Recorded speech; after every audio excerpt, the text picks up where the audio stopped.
तो ओके मालिक, so good morning मालिक, hopefully everybody is doing good, और आशा करता हूं कि आप तोड़ कर रहे होंगे मालिक। तो भारत माता की। तो मालिक आज अपन ऐसे समय पर मिल रहे हैं जब सबसे ज्यादा ब्लड सर्कुलेशन पेट की तरफ जाता है, ब्रेन में नहीं आता, क्योंकि अभी लास्ट 1 घंटे पहले ठूसा होगा, ऐसा भर भर के ठूसा होगा, ऐसा जिंदगी में अपन ने कभी खाना नहीं खाया वैसे ठूसा होगा। और ये सोचो नहीं, मतलब कैसा होता है, मतलब दोपहर का टाइम तो एकदम खतरनाक होता है भाई।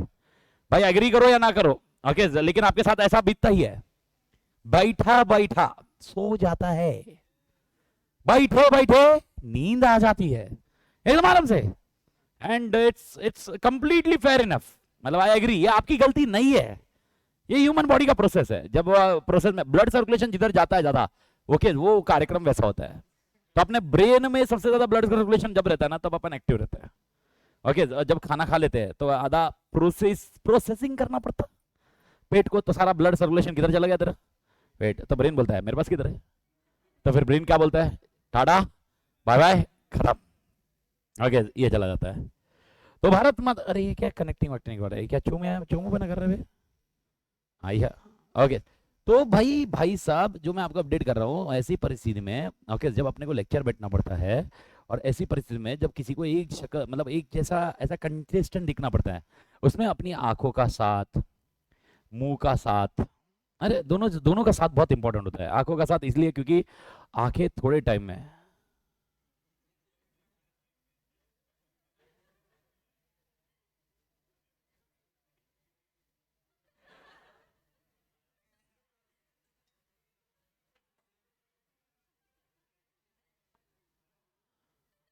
खत्म, पहला प्रोसेसिंग, मतलब मैं बोल रहा हूँ मेरे को आज ऐसे फेसेस दिखने के मौका मिलेगा मुझे, आज ऐसा ऐसा दिखेगा। मैं म्यूटेड हूँ अभी, सर आपकी आवाज नहीं है क्या है यार, ये मेरी आवाज आ रही है, आ रही है, बस तुझे तेरी आत्मा को ढूंढना पड़ेगा मेरी आवाज को। आई आवाज, म्यूटेड, यस मैन, तोड़। तो भाई और बहनों, तो नींद का कार्यक्रम होता है, जो भी होता है, ठीक है, देखेंगे भाई, ओके, अगर अपनी परिस्थिति कैसी है, क्या है, प्रोसेसिंग पॉइंट है, पार्ट एंड पार्सल। ओके, अपन ने चालू किया था जहां पर इंडियन कॉन्ट्रैक्ट एक्ट की कहानी आपके साथ चालू की थी। इंडियन कॉन्ट्रैक्ट एक्ट की कहानी में अपन ने सेक्शन 10 पे थे, ओके, तो सबसे पहले उसको क्लोज करते हैं, फिर वापस एक बार अपडेट कर लेते हैं एंड आगे जाते हैं मालिक। तो सेक्शन 10 की कहानी मैंने आपको बताया था कि भाई वैलिड कॉन्ट्रैक्ट के लिए अपने को 6 चीजें चाहिए, जिसमें से अपन ने पहली 3 चीजें लिख दी मालिक। पहली चीज हमने लिखी एग्रीमेंट। मेरे ख्याल से एग्रीमेंट के मसाला याद रखने में दिक्कत नहीं आ रही होगी, एग्रीमेंट आराम से ध्यान रहे। एग्रीमेंट के मसाले में आप 2 चीज लिखोगे, पहले आप प्रॉमिस लिखोगे, मतलब एग्रीमेंट का डेफिनेशन लिखोगे, और साथ में प्रॉमिस को लिखोगे, तब जाके आप मसाला कंप्लीट करोगे। दूसरा सिनारियो, सबसे इंपॉर्टेंट पॉइंट आया कि यहां पर ओके क्या होना जरूरी है, फ्री कंसेंट। अब मेरा सवाल है, फ्री कंसेंट कब है, जब आप और मैं एक ही जैसा सोचे और एक ही चीज पे सोचे, okay, that is called a free consent. अब ये सोचने के ऊपर ओके क्या चीजें हैं जो इंपैक्ट कर सकती है, तो how many things are there by which free consent can be compromise. There are 5 things. What are the 5 things? Coercion, undue influence, fraud, mistake and misrepresentation. याद आया मालिक? तीसरा scenario, very important point, was capacity to contract, competency to contract. Okay भाई यार, अब ये Indian Contract act clear बताता है, और जिसका मैंने आपको कल कॉन्सेप्ट बताया था, ओके, माइनर की कैपेबिलिटी नहीं है, माइनर के साथ कॉन्ट्रैक्ट, अरे उसको कोई भी चोमू बना सकता है। ओके, दूसरा point, the person is who is not of sound mind, जिसको अपन लुनेटिक बोलते हैं। ओके, याद रखना, ऐसा नहीं है मैंने बोला ये पागल है, ओके, इसका मतलब ये पागल है एक्ट के हिसाब से ऐसा नहीं होता। ओके, इसको पागल करार किसने देना चाहिए? लॉ ने। ओके, पहला सीन। और दूसरा सिनेरियो, ओके, ऐसी कोई पोजीशन आ सकती है, जैसा मैंने आपको बताया ड्रंकन बिहेवियर। अब ड्रंकिंग बिहेवियर है, उस टाइम पे आपने कोई कॉन्ट्रैक्ट एंटर किया होगा, ओके, उसको एनफोर्स करवाना चैलेंज हो सकता है, क्योंकि वो फ्री कंसेंट नहीं है, because the person is not able to reasonably think कि उसके साथ क्या हुआ है भाई। याद है मैंने आपको कल बताया था। तो बट 3 केसेस है जिसमें कैपेसिटी ऑफ कॉन्ट्रैक्ट देखे जाते हैं। कौन से 3 केसेस है बेटा? कैपेसिटी ऑफ कॉन्ट्रैक्ट और कंपिटेंसी टू कॉन्ट्रैक्ट। 3 केसेस क्या है? पहला, माइनर नहीं होना चाहिए, मेजर होना चाहिए। दूसरा, साउंड माइंड का होना चाहिए, अनसाउंड माइंड का नहीं होना चाहिए। और लीगली कॉन्ट्रैक्ट एंटर करने के लिए कैपेबल होना जरूरी है। अगर आपने आंसर पढ़ा हो, बाई चांस देखा हो कल, तो आपको मालूम होगा ये आंसर अपने रिवर्स में लिखा है। अगर मैं आपको उल्टा पूछूं, कौन से लोग एंटर नहीं कर सकते कॉन्ट्रैक्ट, अगर मैं ऐसा पूछूं, minor, unsound and legally not capable, legally रोक रहा होगा उसको। क्या क्या एग्जाम्पल लीगली में कौन से एग्जाम्पल दिए मैंने आपको? ओके, अनसाउंड माइंड नहीं, अनसाउंड माइंड तो सेकंड में गया। हाँ, okay, insolvent, insolvent was very important point, याद है इंसॉल्वेंट? सर इंसॉल्वेंट क्यों नहीं कॉन्ट्रैक्ट एंटर कर सकता? अरे यार वो अपनी लायबिलिटीज पे नहीं कर पा रहा है, वो तुम्हारे साथ कॉन्ट्रैक्ट एंटर कर लेगा, वो कैसे देगा? आत्मा क्लियर है एवरीबॉडी? परफेक्ट, ये 3 पॉइंट आपको ध्यान रखने होंगे, ये तीसरा पॉइंट हुआ। चौथा, आप याद करो, ओके अभी कल अपन ने एक माइनर के साथ ट्रांजैक्शन किया, अच्छा खासा माइनर था, बड़ा हो गया एक झटके में। ओके इस माइनर के साथ जब ट्रांजैक्शन किया, मैंने उसको चॉकलेट दिया, चॉकलेट दिया था कल, खा भी लिया उसने, पूछा तक नहीं उसने, और उससे थैंक यू बोला तेरे को उसने। कैसा चोमो है यार, थैंक यू भी नहीं बोलता दोस्त को, नहीं बोलेगा क्यों? माइनर। ओके अब सवाल ये आता है, ओके अरे पहले वापस एक बार वापस मैं क्लियर कर दूं भाई, मेरे ऐसा गाली वाली नहीं दे रहा मैं गाली नहीं देता, मतलब तुम्हारे सामने मैं बहुत अच्छे घर का इंसान हूँ। ओके मेरे घर वाले लोग भी अच्छे हैं, मेरे पापा भी सीए है, ओके मम्मी बीकॉम और हाउस वाइफ है, ओके बीवी है, बच्चे हैं, बच्चे भी अच्छे स्कूल में पढ़ते हैं, मतलब ऐसा ऐसा है, तो गाली नहीं है। ओके जैसे आपने बोला चुमू, बोला चुमू, मैं मेरी बेटी को भी बुलाता हूँ, मेरी बेटी से ज़्यादा बेटे को बुलाता हूँ, क्योंकि वो चुमू है, मतलब वो ऐसे थोड़ा सा करता है, तो ये कॉमन है, और बेटी को तो ढम्पी झम्पी ऐसे बुलाता हूँ, तो इट्स डिपेंड्स। ओके वापस आप बोलना मत है भेदभाव, discrimination between boy and girl, oh stop है। ओके तो प्लीज अंडरस्टैंड, ओके इमोशन समझो मेरे, बाई चांस तो मतलब समझे ना तुम, मतलब ये पॉइंट क्लियर है ना? कोई भी अदर वे राउंड मत लेना मालिक प्लीज, तुम मेरे पंटर हो, मैं तुम्हारा पंटर हूँ बस। ओके मतलब मैं जैसे रितिका आदि के साथ बात करता ना, वैसे मैं क्लास में रहता, मतलब मैं पूरे टाइम वैसे ही रहता, वो ऐसा नहीं कि इधर कुछ अलग रहता है, इधर तू मेरे को रास्ते में मिला मैं ऐसे ही रहेगा, किधर भी रहा ऐसे ही बड़बड़ करेगा, तो ऐसा हो रहा तो कोई बुरा मत मानना, और अगर आपको बुरा लग रहा होगा तो मैं तो बता देना, नहीं नहीं sir please it hurt my sentiment, तो सर मतलब अगर बुरा लग रहा हो तो बता देना, कुछ नहीं, अगले दिन से तेरे को 2 बार बोलूंगा, नहीं अरे तेरे को ये सीखना है, समझ में आ रहा है, ये ऐसा सीखना है कि तेरे को कुछ बोले, कंट्रोल इमोशंस, समझ में आ रहा है, कंट्रोल कंट्रोल। तो भारत माता की जय। ओके अब सवाल ये उठता है कि चौथा कॉन्सेप्ट आता है that is called lawful consideration, और एक लॉफुल ऑब्जेक्ट। तो अब मेरे को बताओ, पहले बात करते हैं लॉफुल कंसिडरेशन। कंसिडरेशन मतलब क्या होता है? समथिंग इन रिटर्न, ओके यानी हर जगह, ओके विदाउट कंसिडरेशन कॉन्ट्रैक्ट नहीं होगा, विदाउट कंसिडरेशन कॉन्ट्रैक्ट नहीं होगा, एवरीबडी क्लियर? और कंसिडरेशन कैसा होना चाहिए, लॉफुल या अनलॉफुल? लॉफुल होना चाहिए, अगर कंसिडरेशन अनलॉफुल है तो भी नहीं चलेगा। यानी एग्जांपल मैं बोल रहा हूँ कि समथिंग इन रिटर्न में मैं आपको क्या दूंगा, आपको ड्रग्स दूंगा मैं, जो वैलिड बैंड है, ओके तो भी अनलॉफुल ही हो, तो कंसिडरेशन भी अनलॉफुल नहीं होना चाहिए। ओके तो अब मेरे को बताओ, ओके अगर मैंने आपको प्रॉमिस किया कि मैं गिफ्ट दूंगा, क्या आप इसके लिए मेरे को कोर्ट में लेके जा सकते हो? मैं बोलूंगा भाई मैं आपको गिफ्ट दूंगा, ओके आप गिफ्ट दूंगा, मतलब मेरा बर्थडे गिफ्ट, अच्छा उल्टा लेते हैं, ओके चलो उल्टा लेते हैं, कल मेरी एनिवर्सरी है, ओके बहुत साल बीत चुके, बहुत साल मतलब एक 10-12 साल बीत चुके हैं शादी होके, अच्छा खासा था, ओके जब शादी हो रही थी तब मुझे लग रहा था बचपन से इसी के लिए पैदा हुआ, अब ये लग रहा क्यों पैदा हुआ, मतलब ऐसे ऐसे चीजें लगती है, और ये ह्यूमन बिहेवियर, मैं बोला ना आपको ऐसे टेंडेंसी होती है, और ये आप जोकिंगली लेना, कभी बाई चांस मेरी मैडम आ गई इधर, नहीं आते जाते रहते वो ऐसे, मतलब क्लास के लिए ऐसे किधर किधर आती जाती रहती है, बुलाता भी हूँ कभी ऐसे पार्टी वार्टी रही तो बाई चांस आया और आपने बोल दिया ओ मैडम कितना परेशान करते सर को तुम, माँ कसम बोल रहा हूँ, फाउंडेशन के बाद, फाउंडेशन है, इंटर है, फाइनल है, 3 जगह है, और तीनों में मैं हूँ, याद रख, तो पॉइंट ध्यान रख। ओके तो अच्छे से सब लोग, कोई भी मिले, कभी मिले, मैडम मैडम मिले, मनाली मतलब मिले, तो ऐसा बोलने का सर बहुत बहुत तारीफ करते हैं आपकी, आप भगवान भगवान हो आप, समझ में आया? तो coming back to the topic, ऐसा ऐसा आप इमेजिन करो कल एनिवर्सरी है तो भाई नहीं तेरे दोस्त को, तेरी दोस्त के लिए नहीं है ना, हाँ ठीक है भाई, तेरा नाम शुभम, चलो शुभम आ गया, जय शुभम की। शुभम ने आज मुझे बोला कि सर आपका कल एनिवर्सरी है, मुझे बहुत अच्छा लगा, ओके आपसे इंटरेक्ट करके बहुत अच्छा लगा, ओके बहुत बहुत अच्छे आदमी लगे, ओके इसीलिए मैं आपके एनिवर्सरी पे गिफ्ट देना चाहता हूँ, तो आप क्या लोगे? मैं बोला एक काम करें, एक BMW कार दे दे, ये बोला ओके सर, कॉन्फिडेंस देखो शुभम का, ओके ओके कल आया, ओके कल ये कार गिफ्ट लाया, ओके कौन सी कार लाया मालूम है? आदि के लिए BMW, पीछे खींची आगे जाती है, BMW ही लाया, लेकिन समझा कौन सी BMW? इसने मुझे गिफ्ट दिया, ओके इसने मुझे गिफ्ट दिया, ओके अब मैं क्या इस पे इंडियन कॉन्ट्रैक्ट एक्ट के अंदर केस कर सकता हूँ? ओके क्यों? अरे इसने मुझे गिफ्ट का प्रॉमिस किया था, क्या मजाक कर रहे हो? प्रॉमिस है, मैंने भी प्रॉमिस लिया, मैं बोला उसको प्रॉमिस करता हूं मैं गिफ्ट लूंगा तुझसे, बेशर्म आदमी हूं मैं तो। कंसीडरेशन, क्या मिसिंग है? कंसीडरेशन, यानी गिफ्ट वाला कॉन्सेप्ट तो जिंदगी में कोर्ट में नहीं आ सकता, गिफ्ट वाला कॉन्सेप्ट तो जिंदगी में कोर्ट में नहीं आ। और उसका दूसरा और एक लॉजिक क्या लगोगे, इसका मतलब वो कौन सा एग्रीमेंट है, लीगल एग्रीमेंट या सोशल एग्रीमेंट? तो गिफ्ट देना कौन सा एग्रीमेंट हो गया? सोशल। तो क्या शुभम पे ऊपर अपन केस ठोक सकते हैं? नहीं। तो यानी इसकी जो बीएमडब्ल्यू लाई है वही चलाएंगे, ऐसा ही होगा मालिक। बस कंसिडरेशन का कॉन्सेप्ट ये ध्यान रखनी है, कंसिडरेशन बहुत इंपॉर्टेंट है। और आपका यूनिट 2 भी कंसिडरेशन ही है। ओके आपके 2 यूनिट तो बहुत छोटे हैं, कंसिडरेशन बहुत छोटा है, और एक लास्ट वाला कॉसी कॉन्ट्रैक्ट। ओके 7-8 पेज का कॉन्सेप्ट है, दैट्स इट। क्वेश्चन आता है एग्जाम में भाई, कॉन्ट्रैक्ट पेजेस छोटे हैं लेकिन क्वेश्चन है भाई तो तोड़ है। पर कंसिडरेशन का लॉजिक ध्यान में रहेगा। और कंसिडरेशन कैसा होना चाहिए मालिक? Lawful. Everybody clear? Okay lawful कैसे डिसाइड करोगे कंसिडरेशन लॉफुल है?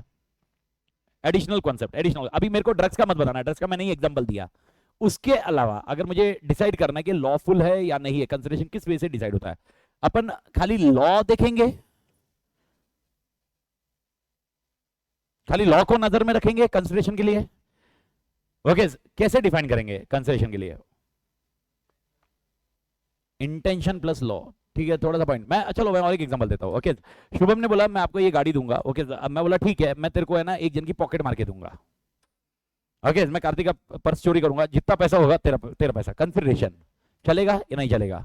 क्यों? लॉफुल या अनलॉफुल? क्यों अनलॉफुल? चोरी है, पर चोरी क्यों, क्यों चोरी अनलॉफुल है? लॉ बैन करता है चोरी करने से, लॉ मना करता है, लॉ बोलता है चोरी मत करो। नहीं नहीं नहीं नहीं। ओके लॉ किधर बोलता है चोरी मत करो? चोरी किया तो तू जेल में जाएगा। लॉ क्या बोलता है? चोरी करो? नहीं, लॉ बोलता है चोरी मत करो। लॉ क्या बोलता है? चोरी किया तो इधर जाएगा। ठीक है चलो और एक एग्जांपल लेते हैं, और एक एग्जांपल देता हूं। ये बोलता है ओके सर, ओके मैं आपको गाड़ी देने को तैयार हूं। शुभम बोला मेरे को, बोला ठीक है, तुम्हारा बोला कंडीशन क्या है, कंसिडरेशन क्या चाहिए तेरे को? बोला एक काम करोगे आप, ये गाड़ी लेके जाओगे और जो सारस बाग का सिग्नल है ना वो तोड़ोगे। सिग्नल नहीं तोड़ोगे, सिग्नल तोड़ोगे, समझा इमोशन? सिग्नल नहीं तोड़ना है, जब वो रेड होगा तब आप कार आगे लेके जाओगे। रेड में से कार निकाल, वैसे पुणे में ये कोई बहुत बड़ी बात नहीं है, मैं बता दूं। ओके ये कोई रेड में ही निकलते अपन, because we are instinct person. अपने को मालूम है रेड के बाद ग्रीन आने वाला है, इसलिए अपन पहले ही निकल जाओगे, अपन प्रोएक्टिव है। ओके वापस बोल रहा हूं, पूना मतलब मेरा ही पूना, मेरा पूना, माझा पूना। ठीक है अब सवाल ये उठता है, आप मेरे को बताओ क्या ये चलेगा, क्या ये लॉफुल कंसिडरेशन है? तो सवाल बोलो क्यों नहीं है। अब आप किधर लिखा है सिग्नल नहीं तोड़ना, ऐसा ये सिग्नल नहीं तोड़ना, सिग्नल तोड़ा तो फाइन होगा। ओके तो public policy, lawful consideration is never ever checked only in law, it is also considered as a public policy. यानी as a public policy, public policy क्या है उसके हिसाब से भी अपन देखते हैं। अभी बहुत सारी चीजें इसमें अपन डिस्कस कर सकते हैं जो कि डेफिनेटली आपके सिलेबस की नहीं होगी, लेकिन एक छोटा पॉइंट बता रहा हूं। ओके अगर टर्टल है, जो एनिमल्स है जो एक्सटिंग्विश होते हैं, एक्सटिंक्ट होते हैं, वो एनिमल्स आप रख नहीं सकते अपने घर पे। तो टॉर्टाइज, टॉर्टाइज नहीं रख सकते, टर्टल रख सकते हैं, टॉर्टाइज नहीं रख सकते। अब इसने कंसिडरेशन में क्या मांगा? ओके इसने बोला कार दे रहा हूं लेकिन आपको टर्टल, टर्टल रखना होगा। कंसिडरेशन मैं बोला ठीक है टर्टल रखूंगा। कंसिडरेशन के लिए anything for you and you are doing for me. अब जब मैं रख रहा हूं, ओके नाउ हियर जो कंसिडरेशन है वो लॉफुल नहीं है। अब इसमें मल्टीपल फैक्टर्स क्या होंगे? एक तो लॉ आता है, क्योंकि लॉ में बोला हुआ है कि एक्सटिंक्ट एनिमल को आपको रखना नहीं है। दूसरा पब्लिक पॉलिसी आती है। ठीक है अब दूसरा सिनारियो और एक बात करते हैं, मेरे ख्याल से समझ में आ रहा है मालिक? ठीक है ओके ये बोला मैं आपको बीएमडब्ल्यू कार दे रहा हूं। कौन? शुभम बोला बीएमडब्ल्यू कार दे रहा हूं। मेरे गली में एक कुत्ता है, मैं जब भी आता हूं ना वो भौंकता है और काटने पे आता है। एक काम करो ओके लाठी देता हूं बीएमडब्ल्यू कार के साथ में, और आपको करना क्या है? कुत्ते को मारना है। अब मेरा सवाल ओके मेरे को बताओ, अब मैंने कॉन्ट्रैक्ट किया, क्या ये कॉन्ट्रैक्ट वैलिड या इनवैलिड? क्यों? एग्रीमेंट है, सोशल कॉन्ट्रैक्ट है ये, सोशल सोसाइटी के लिए। ओके आप समझ रहे हो मालिक? तो इसमें कंसिडरेशन वैलिड है या इनवैलिड है? क्यों इनवैलिड है consideration? Because oppose to public policy. Public policy, अरे यार ये सही नहीं है पब्लिक की नजरों में। I do think you are getting the point. तो लॉफुल कंसिडरेशन खाली लीगल नहीं देखते अपन, लॉफुल कंसिडरेशन खाली लीगल नहीं देखते, लॉफुल कंसिडरेशन है much wider scope, much wider scope. अभी कुत्ते को मारने पे थोड़ा ना जेल की सजा होने वाली है। कहां पर लॉ किधर है? कुत्ते पे मारने पे जेल की सजा। अगर ऐसा हुआ तो आधी म्युनिसिपलिटी अंदर होगी। अरे म्युनिसिपलिटी का काम भी यही होता है, कंट्रोल करना। मतलब मालूम है ना, अभी तो बहुत कम दिखते हैं। पहले वाले इसमें तो मेरे को याद है, मेरे बचपन की कहानी में बता रहा हूँ, मुंबई में तो एटलीस्ट बहुत प्रोएक्टिव है बीएमसी। ओके, इसके इधर कोई एरिया में ज्यादा हो जाते थे, वो पकड़ के लेके चले जाते थे। वो उसके बाद का तो अपने को भी मालूम नहीं क्या करते थे, लेकिन टू द एक्सटेंट ऐसा होता था। ओके, आज की डेट में तो क्या है, सोशल मीडिया, अगर कोई लेके जा होगा, ओए जास्ती, ठीक है, every animal have right to live. सही में। ओके, तुम्हारा काम है, कर्तव्य है, ठीक है। पॉलिसी, पब्लिक पॉलिसी, आपको ध्यान देना होगा, पब्लिक पॉलिसी के खिलाफ ना हो। पब्लिक पॉलिसी के खिलाफ भी रहा तो कंसिडरेशन वैलिड नहीं होगा। यूनिट 2 का बेस अपना यही है। तो लॉफुल कंसिडरेशन बोला मतलब क्या होगा? ओके, लॉफुल कंसिडरेशन बोला तो अच्छा, और एक एग्जांपल, मैं आप एग्जांपल समझ रहे हो? ओके, इसने बोला मैं तुमको गाड़ दूंगा। ओके, लेकिन एक काम करो, तुम विनर सर की बिल्डिंग का जो दीवार है ना वो तोड़ के आओ। पक गया मैथ से मैं। इधर ये मैथ्स में क्या क्या बड़बड़ करते रह रहे भाई। ओके, नहीं झेप रहा भाई, उस दीवार तोड़ के आओ। अब मेरे को बता, दीवार तोड़ के आया, क्या जेल में जाऊंगा मैं? नहीं, लेकिन क्या ओके, लॉफुल या अनलॉफुल? क्यों? Public policy. तो आपको इसको वाइडर स्कोप करना पड़ेगा, कंसिडरेशन को आपको वाइडर स्कोप समझ में आ रहा है। लेकिन याद रखना, ओके, एक चीज मैं आपको बता दूं, डे 1 का मेरा लेक्चर, डे नहीं डे 2 का लेक्चर याद करो। आपकी क्या फीलिंग है मैटर नहीं करती, लॉ को क्या लगता है वही लिखोगे। तो आपको मैं जो एग्जांपल लिखाऊंगा वो वैसे ही करना। नहीं नहीं सर, इधर तो मेरे को लगता है ये अनलॉफुल है, ये भी अनलॉफुल है। अरे तेरे को नहीं, तेरे से पूछा नहीं जा रहा है, तेरे को समझ में आया मालिक। लेकिन तेरे आंसर में क्या आना चाहिए वर्ड? लॉफुल कंसिडरेशन में एक तो लॉ लीगल आना चाहिए, और दूसरा क्या, पब्लिक पॉलिसी के खिलाफ ना हो। आत्मा क्लियर? चौथा पॉइंट, कंसिडरेशन अपडेट मारिए। कंसिडरेशन ऑनलाइन पढ़ लोग, समझ में आया?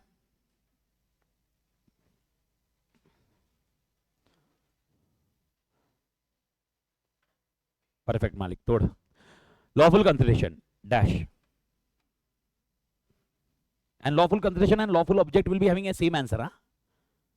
lawful consideration, lawful object भी सिमिलर है, तो ऑब्जेक्ट भी क्या होना चाहिए? लॉफुल। मालूम है ना, दो चीज है लॉफुल की, क्या है? Lawful consideration and lawful object, ठीक है। Lawful consideration dash the consideration of the agreement dash the consideration of agreement must B lawful. consideration of agreement must be lawful. Agreement must be lawful. Dot. Consideration means. Dot. Consideration means. क्या? Consideration means something in return. Something in return. ये पर बंटर लोग? Dot. Continue. Continue. Consideration is not lawful if. Dot. Consideration is not lawful if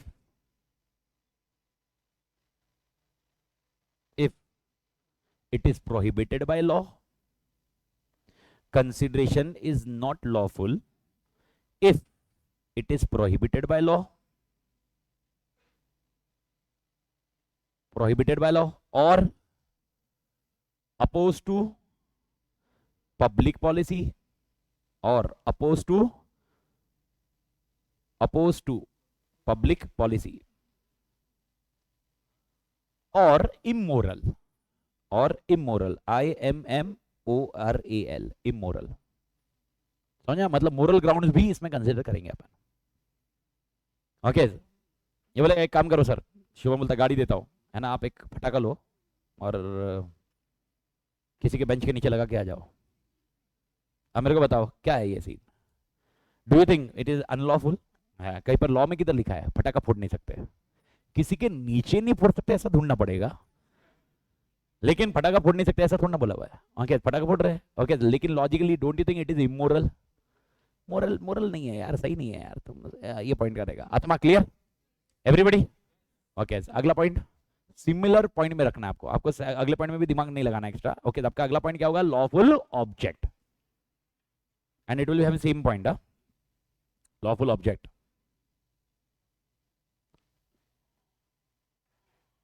नहीं, इधर नहीं रखना, हाँ आ गया, क्विड प्रो को अभी नहीं आएगा। lawful object dash object of an agreement must be lawful. Object of an agreement must be lawful.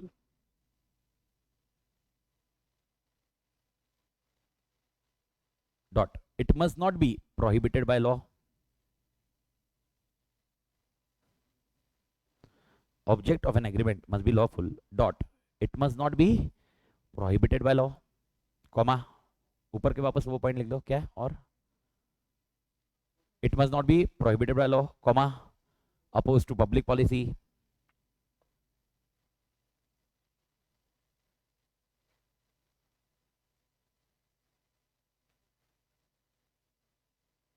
Comma immoral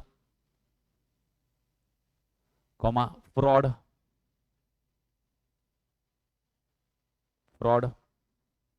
or involves injury to person. Fraud or involves क्या bundle injury to person or involves injury to person or property. Injury to person or property. Injury to person or property. Bharat माता की जय। जेपा मालिक and आखिरी answer क्या रहेगा बेटा? अभी अपने 5 पॉइंट खत्म हुए। छठा क्या पॉइंट है? Not expressly as wide.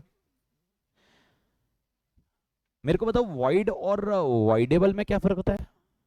एक दो चार क्वेश्चन मतलब ऐसे 2-4 पॉइंट ऐसे बीच बीच में आ सकते हैं मेरे। बताइए वाइड और वाइडेबल में क्या फर्क होता है? वाइड स्टार्टिंग से होता है। नहीं नहीं नहीं नहीं नहीं कभी मत बोलना। वॉइड एग्रीमेंट अभी एनफोर्सेबल नहीं है। हो सकता है स्टार्टिंग से वो वैलिड हो, स्टार्टिंग से क्या हो वैलिड हो, लेकिन बाद में because now it is not enforceable it becomes void. याद होगा इसके 2-3 एग्जांपल याद दिलाता हूं। एक है फार्मा कंपनी, याद है फार्मा कंपनी 31 मार्च तक वो वैलिड था, 1 अप्रैल के बाद इनवैलिड मत बोलो वॉइड। याद है मालिक? विनोद सर ने मेरे को रखा, ओके एक्सीडेंट हो गया गया, पहले क्या था वैलिड, बाद में क्या हुआ एग्रीमेंट वाइड हो गया मालिक। तो वाइड एग्रीमेंट याद रखना, गड़बड़ मत करना वाइड एग्रीमेंट। तो वाइड और मैं जब बोल रहा हूं वाइडेबल, दोनों में ऑप्शन क्या है? स्टार्टिंग से मत बोलना मत ये वाइड एब इनिशियो है। ये wide agreement is never wide एब इनिशियो। ओके कौन से एग्रीमेंट वाइड एब इनिशियो होते हैं? इलीगल एग्रीमेंट, इलीगल हो या अनएनफोर्सेबल हो स्टार्टिंग से। अगर वो स्टार्टिंग से अनएनफोर्सेबल ही है कौन सा एग्रीमेंट होगा? वाइड एब इनिशियो, जिसको हम लोग नाम क्या देते हैं इलीगल। तो वाइड एग्रीमेंट कौन से होते हैं? जो पहले वैलिड होते हैं, अभी वाइड। तो अभी की परिस्थिति बताओ, अभी आर दीज एग्रीमेंट एनफोर्सेबल और नॉट एनफोर्सेबल? तो और voidable can be enforceable at the option of one party. याद आया मालिक? तो वाइडेबल और वाइड में फर्क ये होता है। और इलीगल रहा तो वो वाइड एब इनिशियो है, वाइड एब इनिशियो, ये याद रखना। ओके तो लास्ट पॉइंट लिखो, not expressly declared to be void. not expressly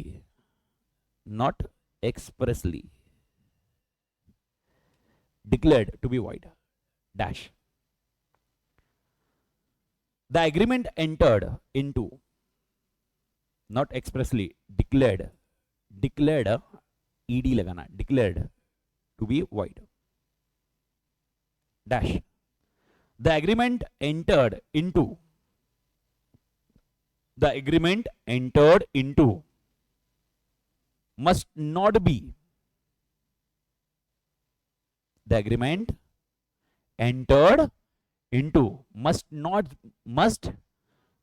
be which law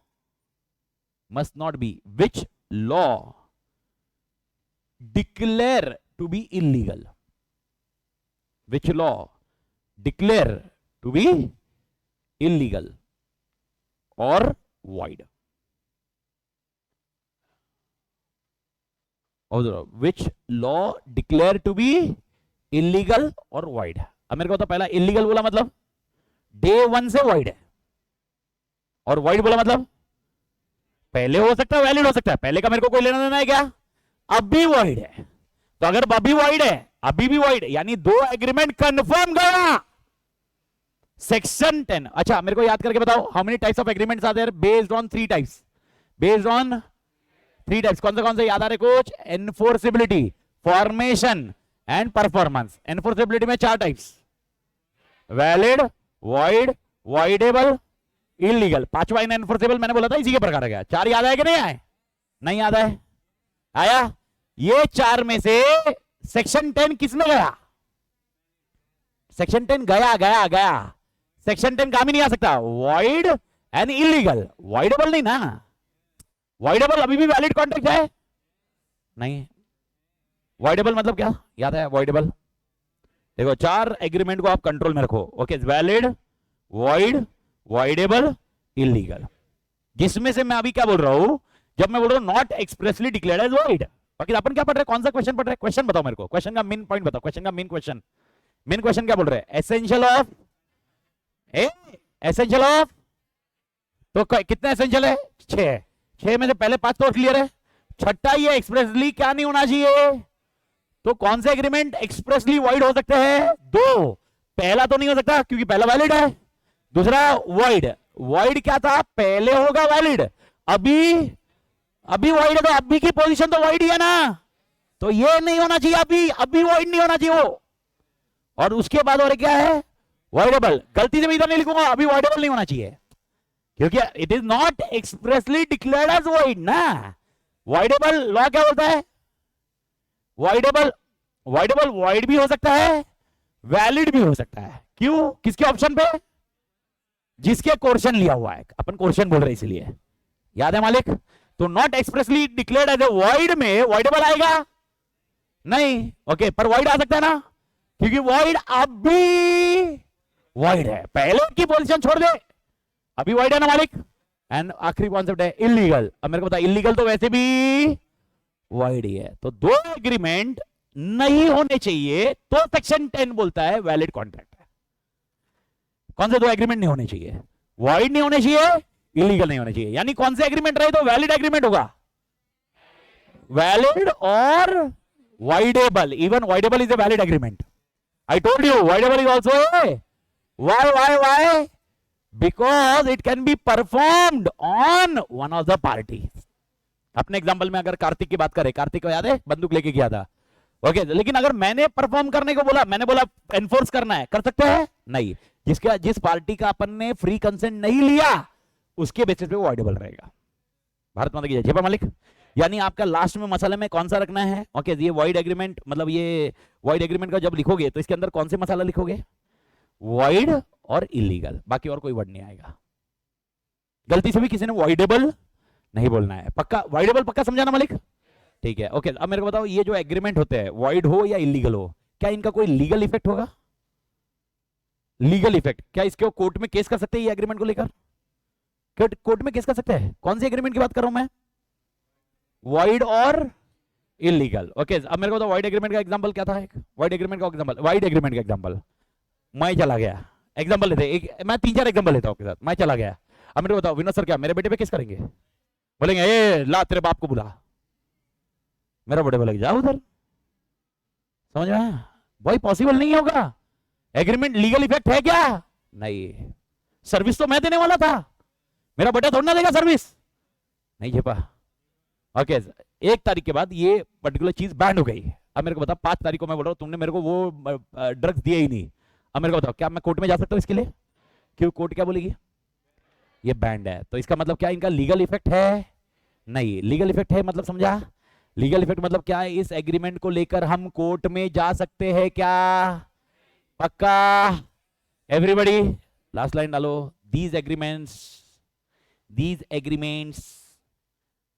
these agreements does not have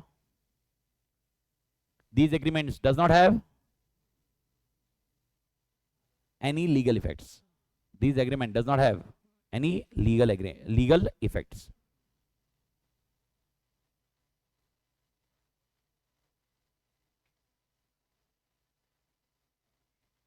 जीपा मालिक? वॉइड और ये अच्छे से ध्यान रखना। तो अपने 6 पॉइंट खत्म हो जाते हैं। तो मेरा पहला सवाल खत्म हो गया। ओके, जो अपन टेक्निकली बात करें थ्योरी वाइज, तो थ्योरी वाइज आपका पहला सवाल कौन सा खत्म होगा मालिक? Essentials of valid contract. एक बार फटाफट रिपीट कर दीजिए, एसेंशियल्स ऑफ वैलिड कॉन्ट्रैक्ट। कितने पॉइंट है? 6। आराम से। पहला, दूसरा, ओके, तीसरा लॉफुल कंसीडरेशन, नहीं उसके पहले वो, ओके परफेक्ट। चौथा पॉइंट कंपिटेंसी टू कॉन्ट्रैक्ट। चौथा point lawful object not expressly as void. आपका जो आगे के 5 यूनिट है यही है। अपने आगे के 5 यूनिट में यही पढ़ना है और कुछ भी नहीं है आपका। तो यानी लॉ का जो इंडियन कॉन्ट्रैक्ट का बहुत बड़ा हिस्सा है ना, चंक है ना, ये 5 है। ओके, जिसमें से अपन एग्रीमेंट को यही यूनिट में पढ़ेंगे। अगला पार्ट एग्रीमेंट में क्या आता है? एग्रीमेंट का डेफिनेशन बताओ। प्रॉमिस और every set of promises forming consideration. What is promise? Promise क्या है? पर्सन को प्रपोजल दिया और उसने एसेंट दिया। ये दो चीज अपन ये यूनिट में पढ़ेंगे। समझ में आया मालिक? Competency to contract, free consent unit 3, consideration unit 2, legality of object का कॉन्सेप्ट है वो अपनी इसी कंसिडरेशन के साथ में ही मैंने बताया था, कंसिडरेशन का पॉइंट है। Okay, and which agreements are void and voidable. Okay, void agreement, illegal agreement कौन से होते हैं, क्या होते हैं, इसका एक अलग से chapter. That's how the things work for your Indian Contract Act, to be very precise. Okay, आपको बस इसको एक डिटेल्ड में समझना रहेगा। अभी अपन क्या कर रहे हैं, अपन एग्जांपल वाइज समझ रहे हैं, पर एग्जांपल को ऐसे हर एक एग्जांपल डिस्कस नहीं किया है। लेकिन जैसे ही अपना सेकंड पार्ट चालू होगा इसका, अब मल्टीपल एग्जांपल में घुस जाओगे। कौन सा second part? Offer and acceptance. But nevertheless, okay, essential को क्लोज करो मालिक। लेकिन यहाँ पर अभी तक आंसर क्लोज नहीं होगा। आपको एक एक लाइन और दो दो लाइन उसके कुछ केस में लिखाऊंगा, ओफू लिखाऊंगा, वो खत्म करना है अपने को। 5 और पॉइंट खत्म करना है। 5 और पॉइंट बताइए कौन से है। ओके, ये आपने कौन सा, अगर मैं आपको बोलूं आपका आंसर कैसे चल रहा है। ओके, आपका आंसर कैसे चल रहा है देखो, आपने स्क्रीन पे देखो एक बार। 1.2 लिखा था एसेंशियल्स ऑफ वैलिड कॉन्ट्रैक्ट, इसके अंदर 1 लिखा, फिर इसके अंदर आपने 6 पॉइंट लिखे, सब लोग वैसे ही लिखे। फिर आपने सेकंड लिखा और इसके अंदर 5 पॉइंट लिखे। फिर वापस 1 लिखा और इसको अपन ने 6 पॉइंट को समझाया। ओके, अभी अपन वापस क्या लिखेंगे? 2, और कितने पॉइंट समझाएंगे? 5। तब जाके अपना ये पार्ट खत्म होता है। ओके, और याद रखिए मेरा कुछ ऑब्जेक्टिव है। ओके, जब मैं ये आइसोलेटेड में लिखा था कोई पॉइंट्स वाला है ना, तो मैं अलग से ऐसे पहले लिखाता हूँ। ओके, उसका कुछ रीजन है। ओके, जो मैं आपको एक मतलब जैसे जैसे अपन आगे बढ़ेंगे मैं आपको बताऊंगा। अपना होमवर्क कुछ रहेगा, जैसे मैंने आपको रिमेंबर एक मैंने बताया था, एक पेज में अपन पूरा चार्ट बना देंगे पूरा चैप्टर का। सिर्फ एक पेज, तेरे को एक फुल स्केप पेज चाहिए, दैट्स इट। मैं आपको मेन स्ट्रक्चर बना के दूंगा और मेन स्ट्रक्चर के बाद आपको कुछ फिल करना रहेगा, फिलिंग द ब्लैंक जैसा। ओके, उतना एक एडिशनल होमवर्क, मैं उससे ज्यादा होमवर्क में मैं बिलीव नहीं करता। अपना ही सब खत्म हो जाएगा। तुमको सिर्फ टेस्ट सीरीज अच्छे से अटेंड करनी है, इज्जत रखनी है, तेरी नहीं मेरी। पर पॉइंट ये है कि बस तुमको सिर्फ क्लास में एक्टिव रहोगे तो ये काम होगा। तो ये थोड़ा सा लिख रहे हैं ना, हो सकता है आपको ऐसा लग रहा होगा सर ये तो पॉइंट लिखे वापस फिर क्यों लिखे, फिर अपन ने उधर ही ऊपर मसाला समझाना चाहिए था, पेपर को बचाना चाहिए था sir. Save paper, go green paper अपन यूज करते तो पेड़ कटते हैं सर, आपको पता है क्या? नहीं भाई, मेरी पेपर मैन्युफैक्चरिंग कंपनी नहीं है, ठीक है। पर ये पॉइंट है कि अपन थोड़ा सा ऐसा ये लिख रहे हैं, ऐसा एडिशनल पॉइंट लिख रहे हैं, ये आपको बाद में काम आएगा। मतलब बाद में जैसे यूनिट खत्म होगा आपको मालूम पड़ जाएगा क्यों लिख रही है। तो अभी अपन सेकंड पॉइंट लिख रहे हैं। कितने पॉइंट लिख रहे हैं इसके अंदर? 5 बताओ कौन से पॉइंट है? ठीक है, आराम से। अब 2 पार्टीज, पहला पॉइंट डिस्कस करो, मैं आपसे डिस्कस कर रहा हूं। सुनिए, 2 पार्टीज का मतलब क्या था आप समझाइए। अपने आपसे कोई एग्रीमेंट नहीं करेगा, मतलब अपने आपसे एग्रीमेंट करेगा तो कैसे होगा? ये हमें तू करेगा, नहीं नहीं नहीं नहीं नहीं नहीं नहीं, ऐसा कभी कभी अपने आप से बात करता है इंसान। आप देखो, सुबह का समय, बाथरूम में जा रहे हो, हाँ कैसे आप 15 मिनट करते क्यों? अपने आप से तो बातें करते हो। नहीं, सबसे सुखद समय, विजन मिशन क्लियर होते लाइफ के। पूरे दिन में अपन कंफ्यूज रहते हैं, एक ही चीज में क्लियर होते भाई। अब सवाल ये उठता है, ओके, एक कॉन्सेप्ट ऐसा इसको समझो, और ये लीगल केस के जैसा आया है। एक पार्टनरशिप फर्म थी। पार्टनरशिप फर्म को कौन चलाता है? Partners. Okay, I think everybody clear.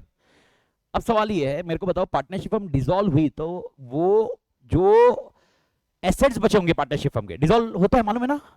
Dissolve होना मतलब बंद होना। तो क्या उसके बाद भी पार्टनरशिप फर्म के कुछ एसेट्स रहेंगे? वो किस में बटेंगे? पार्टनर्स में ही जाएंगे। एक सेल्स टैक्स ऑफिसर आ गया, सेल्स टैक्स ऑफिसर बोलता है ये गलत है। ओके, ये पार्टनरशिप फर्म ने ये पार्टनर्स को जो दिया है ना, ये हम सेल्स मान रहे हैं, ये सेल्स मान रहे हैं, ये सेल्स है क्योंकि ये पार्टनरशिप फर्म का एसेट था। किसका एसेट था ये? और पार्टनरशिप फर्म ने ये एसेट किसको दे दिया? पार्टनर्स। तो हम इसको क्या कंसीडर करेंगे? ओके, सेल करेंगे और इसमें आपको सेल्स टैक्स देना पड़ेगा। नहीं समझा? समझा एग्जांपल? ओके, तो मेरे को बताओ क्या इस पे सेल्स टैक्स देना चाहिए? क्या ये सेल्स माना जाएगा? क्यों क्यों या कैसे? और इसमें आज थोड़ा सा अपन कंपनीज एक्ट में डिटेल में डिस्कस नहीं करेंगे, लेकिन कंपनी एक्ट का बाउंड मैं आज डिस्कस करूंगा, जिससे आपको थोड़ा सा आइडिया है कंपनीज एक्ट में क्या सीन होता है, थोड़ा सा ध्यान रखेंगे। तो मेरे को बताइए ये क्यों सेल्स। अच्छा, वापस मैं रिपीट करता हूं क्वेश्चन, सुनिए आराम से, अभी लिखने की जरूरत नहीं है, सुनिए आराम से, जब मैं लिखाऊंगा तब लिखने का, ये ओफू है। अपने को क्वेश्चन ये आएगा एग्जाम में, फिर आपको पूछा जाएगा बताइए क्या है, फिर अपने को आंसर लिखना होगा। नहीं भाई, सेक्शन 10 के हिसाब से तो ये चीज है, लेकिन सेक्शन 10 में दो पार्टी के बारे में बताया नहीं गया है, तो इसीलिए एडिशनली अपने इंस्टीट्यूट के हिसाब से दो पार्टीज भी होनी चाहिए, इसीलिए करंट केस में दो पार्टी का ऐसा कॉन्सेप्ट। समझा? आंसर लिखने का तरीका मैं बता दूंगा, डोंट वरी, बी कॉन्फिडेंट। पहले तो अपने को फॉर्मेट, मेरा सवाल एकदम क्लियर है। ए और बी पार्टनर थे, उन्होंने एक पार्टनरशिप फर्म खोली, एबीएन कंपनी, पार्टनरशिप फर्म चलाई, धंधा चला, सब कुछ हुआ, जिंदगी जिए, लेकिन कभी ना कभी तो हर चीज डूबती है मालिक, तो पार्टनरशिप फर्म भी डूब गई मतलब डिसॉल्व हुई। अब जब डिसॉल्व हुई तो पार्टनरशिप फर्म जो एसेट्स थे ना, वो एसेट्स किसके पास चले गए? पार्टनर्स के पास। यूजुअली आपको मालूम ही होना चाहिए।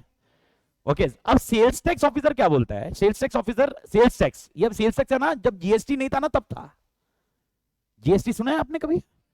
नहीं भी सुना होगा तो मतलब इधर की फीस भरी होगी तब आया होगा जीएसटी। जीएसटी तो जिधर पैसा खर्च होता है उधर जीएसटी आता है, क्योंकि सामने वाला जीएसटी आपसे लेता है। उसी तरह सेल्स टैक्स था। सेल्स टैक्स ऐसा टैक्स है कि अगर कोई भी सेल्स हुआ है उस पर सेल्स टैक्स भरना पड़ता था, लेकिन गुड्स का, सर्विस पे सेल्स टैक्स नहीं होता था, सर्विस पे सर्विस टैक्स होता था।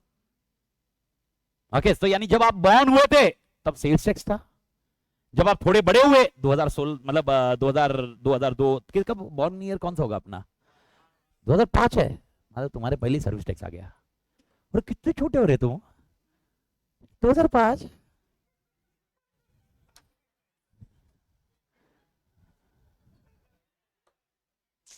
सच्ची में माइनर है रे।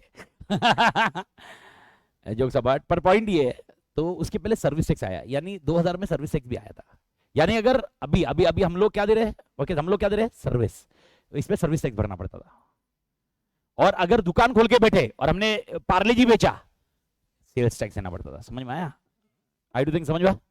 ओके, और ये दोनों मर्ज कर दिए 2016 में, और आ गया अपने लिए GST, goods and service tax. समझा? तो अभी सेल्स टैक्स नहीं अपने इसमें, ओके ना, सर्विस टैक्स है। तो हर अभी मैं बोलो या दुकान वाला बोलो, हम दोनों क्या भरने वाले? क्योंकि जीएसटी साथ में आ गया। जेबा मालिक, तो अब यही समझो कि पार्टनरशिप फर्म डिसॉल्व हुई और ये जीएसटी ऑफिसर आया और बोला आप जो एसेट घर पे लेके गए, आप जो एसेट घर पे लेके गए, एग्जांपल 4 एसेट बचे, 2 एसेट बचे थे, एक कंप्यूटर और दूसरा लैपटॉप। मैंने बोला मैं कंप्यूटर लेता हूं, मेरे एक पार्टनर ने बोला मैं लैपटॉप लेता हूं। तो जीएसटी ऑफिसर आया, जीएसटी ऑफिसर क्या बोल रहा? ये गुड्स बेचा जा रहा। नहीं समझा? समझा एवरीबॉडी? ये गुड्स क्या कर रहा है? बेच रहा है। अब मेरे को बताओ क्या इस पे जीएसटी भरना चाहिए? क्योंकि गुड्स बिकेगा नहीं तो जीएसटी नहीं आएगा, गुड्स बिकेगा तो जीएसटी आएगा ना मालिक। मैंने सिर्फ ये केस स्टडी को मॉडिफाई क्या किया, समझा? मैंने खाली सर्विस सेल्स टैक्स की जगह वर्ड यूज किया है जीएसटी, जो अपना रिलेवेंट टर्म है। तो मेरे को बताइए क्या इस केस में जीएसटी भरना चाहिए, क्यों नहीं, और दो पार्टी कैसे नहीं, ये मुझे आप समझाओगे, इसके लिए मैं वेट कर रहा हूं। आई am waiting for that individually. Yes punter? तो एसेट खुद लेके जा रहा है तो ड्राइंग माना जाएगा, एक आंसर ठीक है, तो ड्राइंग माना जाएगा एक आंसर। थोड़ा सा मेरे को पॉलिश आंसर लगेगा ना अभी, थोड़ा सा मैं देखो ये सबको ऐसे समझ तो आ गया होगा, और मैं किस कंटेक्स्ट से बोल रहा हूँ, दो पार्टी, तो आपको थोड़ा कंटेक्स्ट तो समझ में आना चाहिए, पर मेरे को थोड़ा पॉलिश्ड अच्छे से ऐसे जवाब दीजिए। Yes punter? Partnership is not A separate legal entity, यानी इसका कहना है कि भाई यार पार्टनरशिप फर्म बोलो और पार्टनर्स बोलो, ये दोनों एक ही हुए हैं। ठीक है, एक पॉइंट है, मैं सही है कि नहीं गलत बात ही नहीं कर रहा हूं, मैं खाली डेटा एक्यूमुलेट कर रहा हूं आप लोगों से पूछ रहा हूं मालिक। ओके, मेरे को बताओ क्या ये सेल्स माना जाएगा कि नहीं माना जाएगा, पहला क्वेश्चन। और अगर आप हाँ बोलो या ना बोलो तो फिर डिस्कशन आगे करेंगे। सेल्स क्यों नहीं माना जा रहा है? फर्म डिसॉल्व हुई तो सेल्स नहीं माना जाएगा। क्यों नहीं माना जाएगा, क्वेश्चन यही है ना। ओके उसने भाई साहब ने जो बोला उसी को अपन थोड़ा सा बेस ले सकते हैं, लेकिन थोड़ा सा उसको और थोड़ा एलोबरेटेड पॉलिश्ड आंसर में।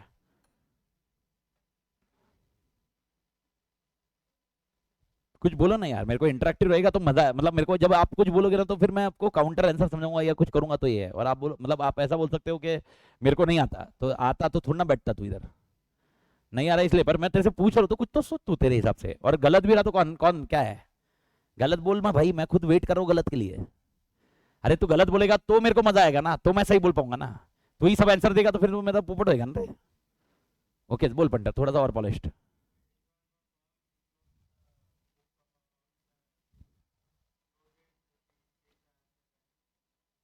तो मतलब इस कंटेक्स्ट में क्यों मैं सेल्स क्यों नहीं है ये, ऐसे देखा जाए तो सेल्स जैसा हो गया। पार्टनरशिप हमने तुम्हें बेच दिया, तुम्हारे पैसे लिए थे, एज ए तुमसे पैसे लिए थे, इन्वेस्टमेंट कैपिटल इन्वेस्टमेंट, उसके सामने समझो बेचा है सेट। मैं ये जीएसटी ऑफिसर, मैं जीएसटी ऑफिसर हूं, मैं ये डिबेट कर रहा हूं। तुमने जो पैसा लगाया था पार्टनरशिप में, तुमने तुमने एसेट, मैं बेचा है एसेट। नहीं तो मैडम बेचा क्यों नहीं होगा, आप मेरे को बताओ, तुमने क्या लगाया था इधर पार्टनरशिप में, इन्वेस्टमेंट किया था, तो आप आपने कंप्यूटर लाया नहीं, आपने पैसे दिए थे, तो अभी आप कंप्यूटर लेके जा रहे हो, तो मेरा बैच बेचने जैसा हुआ। It reduces capital contribution of partner.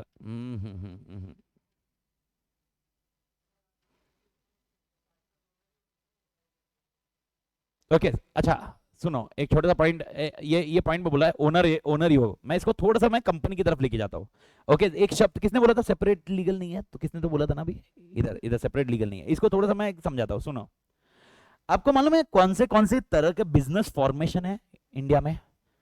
Okay अपन दो तीन फॉर्मेशन का डिस्कशन करते हैं जिसका आपके सिलेबस के साथ डायरेक्टली लिंक्ड है, फाउंडेशन लेवल की बात कर रहा हूं मैं। ओके एक हुआ, ओके इमेजिन करो ए बी, ये पार्टनरशिप फर्म हुआ। ओके ये पार्टनरशिप फर्म हुआ। अब थोड़ा सा थॉट प्रोसेस लगाओ, अगर ए बी ने फ्रॉड किया, मैं सिमरन एक 2 मिनट में देखता हूं, मैं एक दो मिनट में ढूंढ रहा हूं मैं। ए बी ने फ्रॉड किया, सपोज ए बी ने फ्रॉड किया। ओके ए बी किसने, पार्टनरशिप फर्म ने फ्रॉड किया। ओके फ्रॉड पार्टनरशिप फर्म ने किया। ओके मेरे को बताओ जेल में कौन जाएगा, पार्टनर्स, एवरीबॉडी एग्री, पक्का पक्का ये एग्री है ना। इसका मतलब ओके ए बी और ए एंड बी जो पार्टनर है ये दोनों अलग अलग है या एक ही है, एक ही है। लॉ की नजरों में ए और बी ये दो पार्टनर, ओके और A B a partnership firm, ये दो अलग अलग, यानी अगर इसने फ्रॉड किया तो हम जेल में तो ए और बी को ही डालेंगे। एवरीबॉडी एग्री, हाँ ओके और एक एग्जांपल लेते हैं, HDFC bank, everybody HDFC bank सुना हुआ सबने, ओके नहीं सुना हुआ तो सुन लो अभी। एचडीएफसी बैंक, एचडीएफसी बैंक है, ओके कंपनी है सर, किसमें फॉर्म हुई, कंपनीज एक्ट 2013, पहले कंपनीज एक्ट 1956 था, अभी 2013 आया है। ओके ये company HDFC bank companies act 1956 में बनी है, तो जो अभी 2013 गवर्न कर रही है, ये किसमें बनी है कंपनी, कंपनीज एक्ट 1956, लेकिन अभी गवर्न कौन करता है इसको, कंपनीज एक्ट 2013, जो आपका सिलेबस भी है जिसका बेसिक डिस्कशन आएगा। अब मेरा सवाल उठता है, ओके क्या ये कंपनी के शेयर होल्डर होते हैं, शेयर होल्डर ये सुना है शब्द, क्या पहली बार सुन रहे हो, शेयर होल्डर सुना है, what is the meaning of share holder, इनके पास कंपनी के शेयर्स है, यानी कंपनी ने क्या दिया और क्या लिया, कंपनी ने शेयर्स दिए, पैसे लिए, और वो पैसे से बिजनेस चला रही है। ओके अब विनोद रेड्डी सर, ओके इनके शेयर होल्डर है, ओके विनोद रेड्डी सर, प्रशांत साडा सर, यही लोग बड़े लोग हैं शेयर में इन्वेस्ट करते हैं, मैं बता भी है। सुशील सर इन्वेस्ट इन फैक्ट्रीज, मतलब सुशील सर ऐसी कंपनी बनाते हैं, समझा समझा, वो बहुत अलग है, वो नेक्स्ट लेवल। फिर उसके बाद आते हैं विनोद सर और प्रशांत सर, जो ये इन्वेस्टर्स होते हैं, ये कंपनियों में इन्वेस्ट करते हैं, एप्रिसिएबल एसेट्स। फिर आते हैं मेरे जैसे, ओके जो इस कंपनी में काम करते हैं, 9 से 5 की नौकरी करते हैं, रात को बच्चों के साथ खुश होते हैं, सैटरडे संडे छुट्टी मनाते हैं, jokes apart, but to the extent अब जिस पॉइंट पे आता था जोक्स है, ओके पॉइंट ये है, अगर इधर एचडीएफसी बैंक ने फ्रॉड किया, मेरा सवाल है क्या विनोद सर जेल में जाएंगे? क्यों रे? क्यों क्यों रे? अरे क्या बात कर रहे हो, विनोद सर शेयर होल्डर है उसमें। अरे जैसे इसमें एबी में पार्टनर है ए एंड बी, तो इधर भी शेयर होल्डर है ना, तो पकड़ो विनोद सर को। और जबकि मैं बता सकता हूं इधर 2 करोड़ शेयर होल्डर हो सकते हैं। कितने शेयर होल्डर? मैंने बहुत छोटा अमाउंट बताया, छोटा लिमिट बताया, 2 करोड़ नंबर्स में कितने को जेल में डालोगे? कंपनीज एक्ट में, सुनिए मेरी बात, कंपनीज में कंपनी तुम्हें वो कंपनीज एक्ट 2013 में रजिस्टर होना पड़ेगा या 1956 में रजिस्टर होना पड़ेगा। अगर आप नहीं मतलब वही मतलब पुरानी वाली कंपनी तो उसमें रजिस्टर होगी ना। अभी एचडीएफसी बैंक को थोड़ा ना बोला वापस 2013 में रजिस्टर हो, एक्ट रिपील हुआ है। अब वो जब जाएंगे तब देखते हैं, पर अभी के लिए समझो मेरा, अगर कोई कंपनी एक्ट में रजिस्टर्ड है या तो 1956 में या 2013 में, वो कंपनी और मेंबर दोनों सेपरेट आइडेंटिटी है। Company separate legal identity from its members. Member अलग है, कंपनी अलग है। ओके, कंपनी अलग मेंबर अलग। झेप रहे के मालिक? तो कंपनी अलग मेंबर अलग, यानी अगर कंपनी ने फ्रॉड किया मेंबर को नहीं पकड़ा जाएगा। किसी को तो जेल में डालेंगे, लेकिन कौन रहेगा वो कंपनी एक्ट बताएगा। लेकिन मैं आपको बोलूं किसको नहीं पकड़ेंगे? मेंबर्स। बहुत सारे पॉइंट है परमिटेशन कॉम्बिनेशन इसके कंपनी एक्ट में, लेकिन लॉजिक समझा मालिक? अब अगर ये टेक्निक समझी होगी तो अब मेरे को बताओ, आप समझाओ। ओके, जो मैंने आपको एग्जांपल दबाया। ओके, अगर एबीएन कंपनी है, ओके इधर एसेट्स थे, ओके और एसेट्स ओके एबीएन कंपनी ने इधर दिए, क्या ये सेल माना जाएगा? क्यों? एबीएन पार्टनरशिप फर्म, हाँ मतलब कंपनी में बोल रहा हूं, मतलब partnership firm and A and B are they separate और सेम? अरे सेम है। पार्टनरशिप फर्म में जो पार्टनर्स है वही है। तो जब ड्राइंग करते हैं, जैसे बोला ड्राइंग्स किया, या समझ में आ रहा है, ड्राइंग्स लिया या कभी एसेट लेके जाते हैं तो उसको सेल नहीं मानेंगे। ओके, तो फिर ये पॉइंट आया, ये सेल क्यों नहीं मान रहे हैं?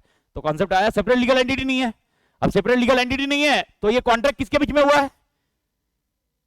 फ्रॉम एबी विथ एबी ना। कॉन्ट्रैक्ट किसके बीच में? एबी जो पार्टनरशिप फर्म है with A and B, but both are, therefore there is no two person to establish a contract, we require two parties। जब तक आपकी 2 पार्टी नहीं, अगर इधर 2 पार्टी होती, 2 पार्टी कौन सी होनी चाहिए? सेपरेट होनी चाहिए। तुमको समझा 2 पार्टी का एग्जांपल, लॉजिक समझा के मालिक? एवरीबॉडी। अब यही केस अगर ऐसा होता, ओके अगर कंपनी है और कंपनी अगर कोई एसेट इनको देती है शेयर होल्डर को, क्या ये सेल मान सकती है? यूजुअली ओके, लेकिन वाइंड अप में नहीं होता है। तो अब ये केस टू केस जैसे जैसे आप आगे बढ़ोगे कंपनीज केस में, लेकिन याद रखना एक चीज, आपको आज क्या नॉलेज मिला नया? ओके, अगर कंपनीज एक्ट है तो कंपनी सेपरेट लीगल एंटिटी मानी जाएगी और शेयर होल्डर सेपरेट, ये दोनों सेपरेट लीगल एंटिटी। वैसे मैं बता दूं पार्टनरशिप फर्म को भी बोलते हैं सेपरेट एंटिटी है, लेकिन अल्टीमेटली अगर कुछ भी हुआ पार्टनरशिप फर्म में किसको पकड़ा जाएगा? लेकिन अगर कंपनी में कुछ भी हुआ किसको पकड़ा जाएगा? Directors officers, not share holders. इसी की वजह से वो सेपरेट लीगल एंटिटी माना जाता है।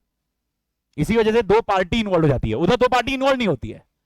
उधर कितनी पार्टी इन्वॉल्व होती है? एक। इसलिए there is no transaction in this both the parties. आत्मा clear?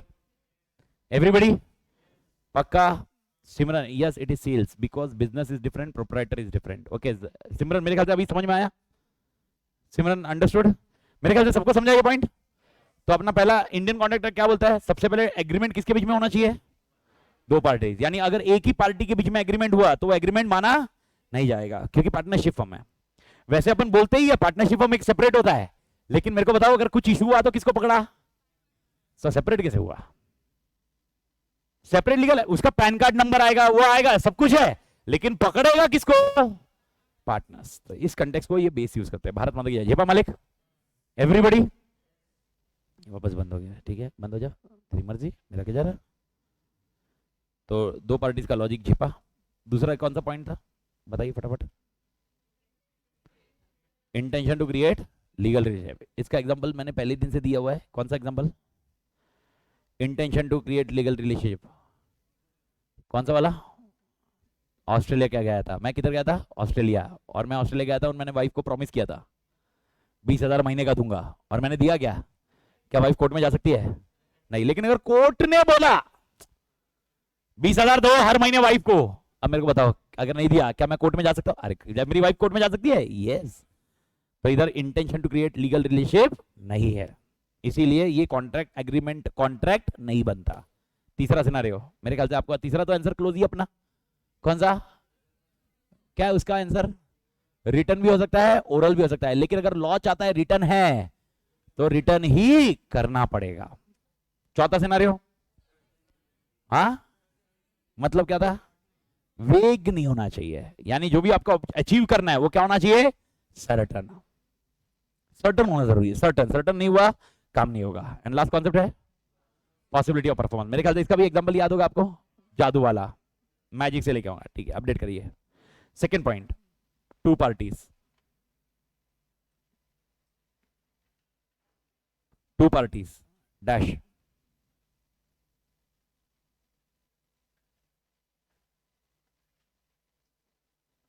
one contract, one cannot contract with himself.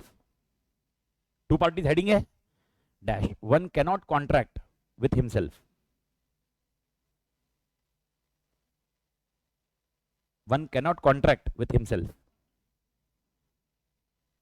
एक छोटा सा एग्जांपल दो मेरे को, मतलब ये मैंने बताया, मतलब आउटसाइड द बॉक्स है सवाल, आउटसाइड द बॉक्स है। मेरे को तो हिमसेल्फ लिखा है, वन कैनॉट कॉन्ट्रैक्ट विथ, यानी one can contract with herself. हाँ याद है मैंने बताया था, जब भी लॉ ऐसे लिखता है हिमसेल्फ तो इसका इंटरप्रिटेशन क्या आएगा?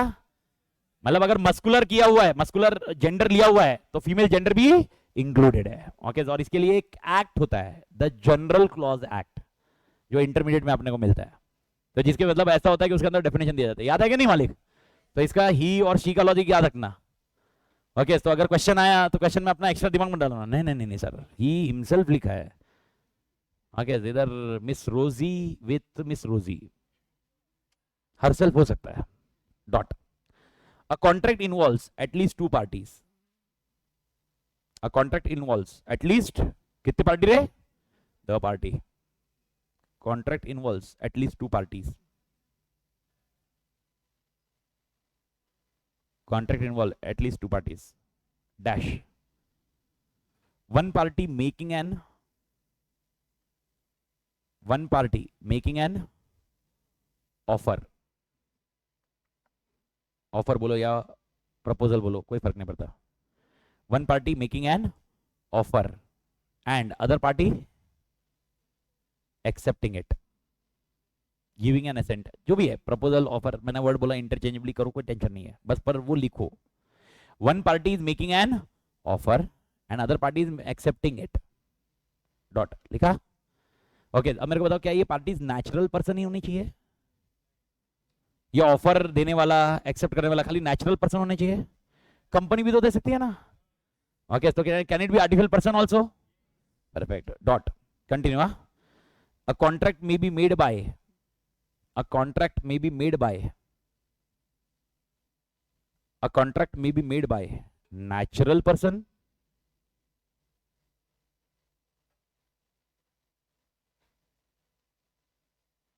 a contract may be made by natural person and other person having legal existence, and other person having legal existence. A contract may be made by natural person and by other person, by and other person having legal existence. क्या हो सकता है इसका example? Company, तो अब example example example example company, example company मतलब legal existence का।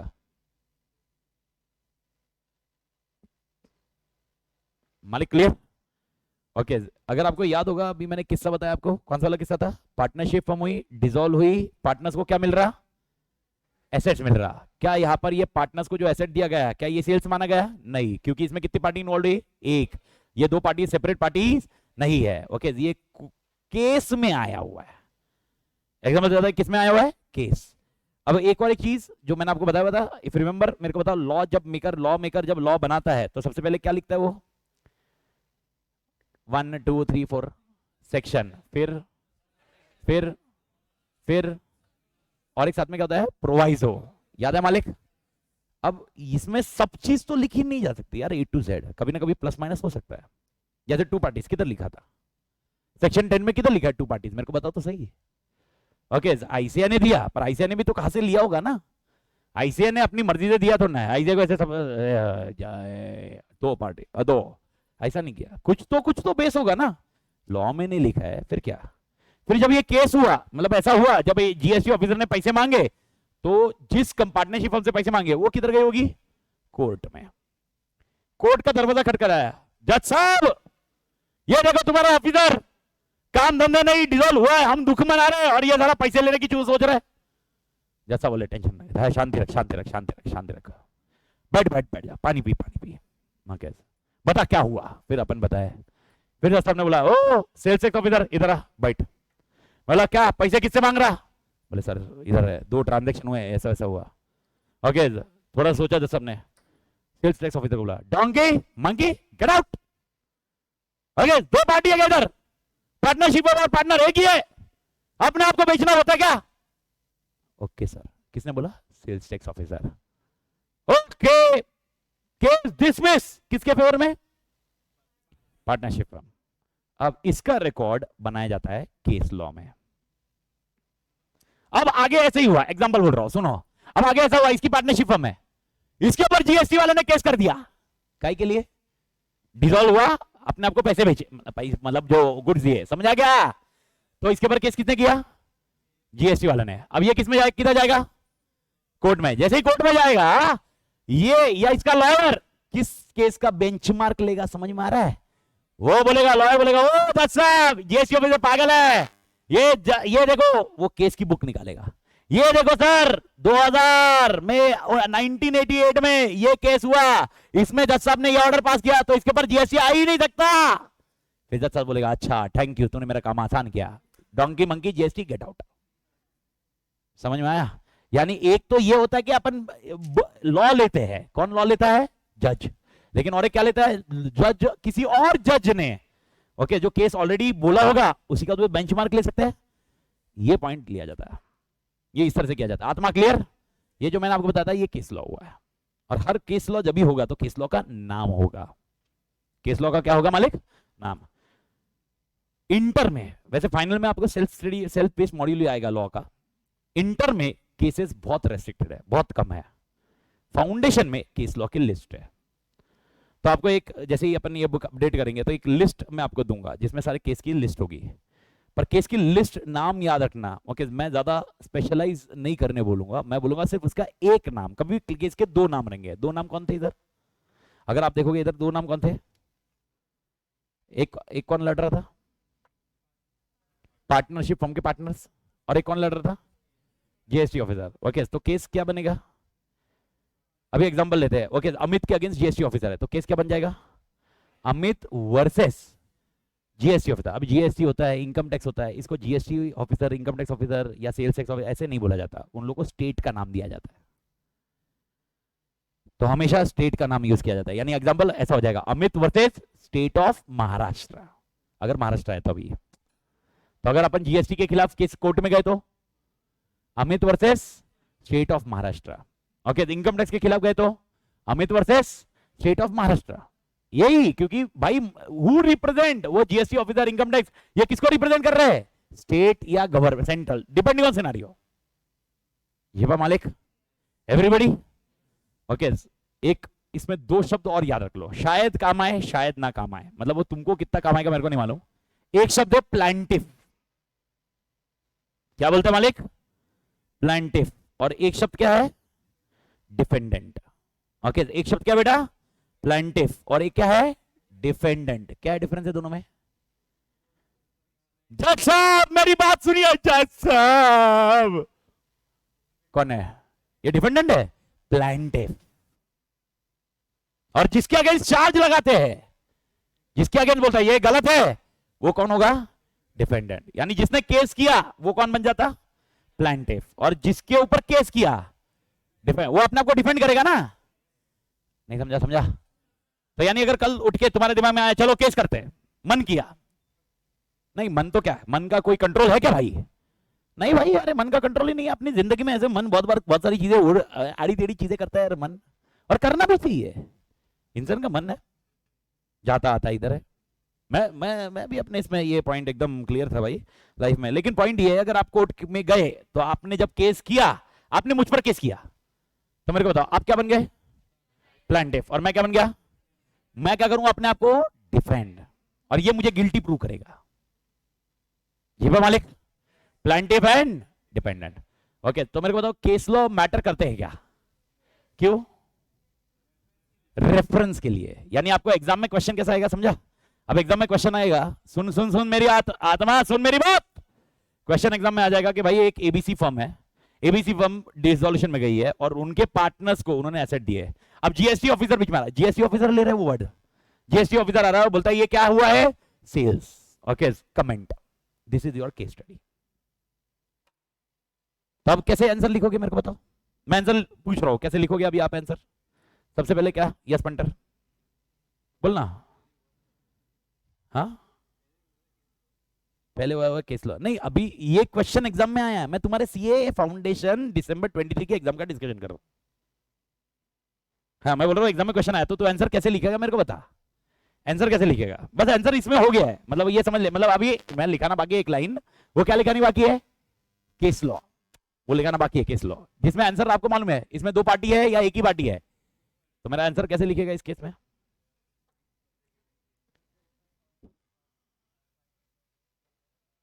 With the reference of this law partner with. Okay, आपको आंसर को थोड़ा ड्राफ्टिंग अपन देखेंगे। जैसे मैं बोला ना, एक एक जैसे डेटा बनते जाएगा तब आपको ड्राफ्टिंग समझेगा।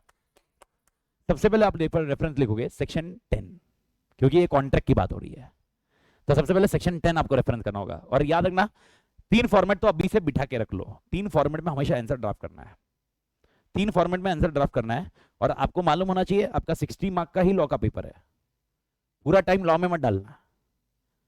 मालूम पड़ा 3 मतलब जो गए घंटे लॉ में चले गए। अपने को बराबर ड्राफ्ट इसीलिए एकदम सही तरह से रखना सबसे पहले। और ये आप अभी कुछ भी मत लिखो, ये मैं जब लिखाऊंगा, जब आंसर वो मतलब जब करेंगे अपन वो क्वेश्चन सॉल्व करेंगे तब अपडेट करेंगे, मैं आपको उसमें आंसर लिखाऊंगा जो अपन लिख ही रहे हैं। तो याद रखना, सबसे पहले हमेशा प्रोविजन लिखना। क्या लिखना? प्रोविजन। आप जो बुक में अभी लिख रहे हो ना, ये सब प्रोविजन है। ये पहले आंसर लिखना आपका जरूरी है, क्वेश्चन कैसा भी आने दो। सबसे पहले क्या लिखने का? प्रोविजन। दूसरा आप डालोगे फैक्ट ऑफ द केस। दूसरा पॉइंट क्या लिखोगे मालिक? Fact of the case. मैं आपको लिखाऊंगा एग्जांपल, आप टेंशन मत लो, बस मैं आपको बता रहा हूं। फैक्ट ऑफ द केस मतलब क्वेश्चन, आपके करंट क्वेश्चन में क्या दिया हुआ है। क्योंकि केस में किसी और का नाम है या प्रोविजन में कुछ नाम ही नहीं है, लेकिन करंट केस में कौन किसके ऊपर केस किया ये लिखना पड़ेगा ना मालिक। यानी इन शॉर्ट इसमें तुमको दिमाग नहीं लगाना है। क्यों? क्वेश्चन जो है वही कॉपी है। और लास्ट में आपको क्या लिखना होगा? कंक्लूजन। और कंक्लूजन में आपको इस फैक्ट में ये प्रोविजन घुसेड़नी है। समझ में आया? यानी आपको लास्ट में ये लिखना होगा भाई ए बी जो भी है, ओके, उनको उस प्रोविजन के हिसाब से ये एप्लीकेबल नहीं है, ये एप्लीकेबल है। भारत माता की जय। जय मालिक।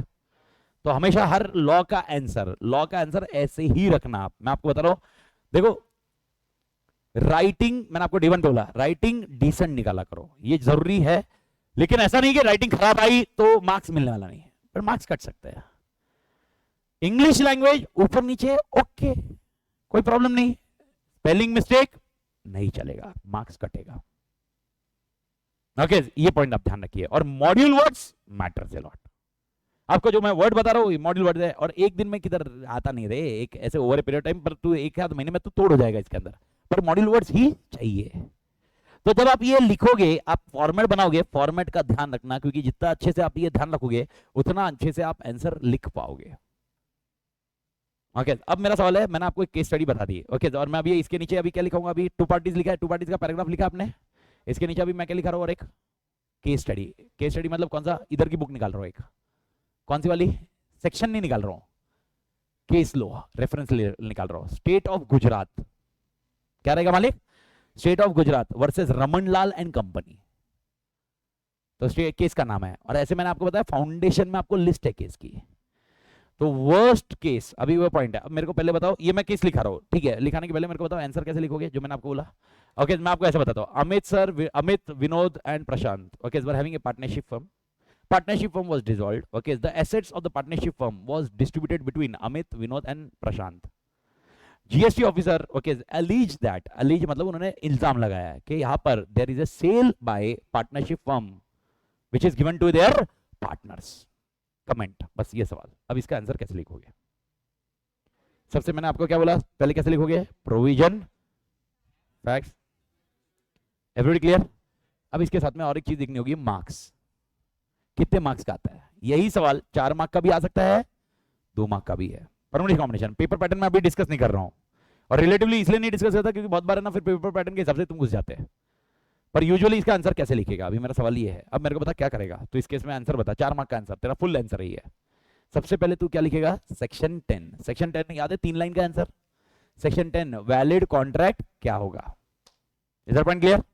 उसके बाद प्रोविजन में ही अभी तक हम लोग प्रोविजन में ही है, प्रोविजन में लिखेगा सेक्शन 10 पहले लिखेगा, और उसके बाद ओके और एक पॉइंट लिखेगा कि यहाँ पर ओके जब भी वैलिड कॉन्ट्रैक्ट होता है apart from section 10 okay there are few more requirements which require 2 parties. आत्मा समझा?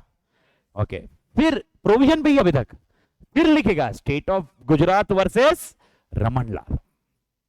In state of Gujarat versus Ramanlal, it was decided that the asset distributed to the partner is actually distribution to the same person. Therefore, in this agreement, there are no 2 parties. ये अपना पहला answer खत्म हुआ. I do think ये मालिक. फिर क्या लिखेंगे अपन? फैक्ट. फैक्ट क्या लिखेंगे? In current case, okay, the assets of AVP, Amit, Vinod, Prashant, AVP were distributed to whom? Amit, Vinod, प्रशांत. ये एग्जैक्ट फैक्ट लिखना है बस, दैट्स इट. समरी में फैक्ट लिखना है, पूरा क्वेश्चन मत छापना बे. एंड लास्ट में फिर क्या लिखोगे? कंक्लूजन क्या लिखोगे? According to above case okay the asset distributed between AVP, Amit, Vinod, Prashant will not be treated as sales. Therefore, no GST should be applied because the agreement does not have 2 parties. Bharat माता की जय. जेपा मालिक? एवरीबॉडी हाँ या ना? मैं सिर्फ ये पूछ रहा हूँ, झेपा आ रहा है मतलब लिखने का आ रहा है कि नहीं वो तो आज थोड़ा देखोगे. झेपा मतलब आपको तरीका समझा क्या? पक्का?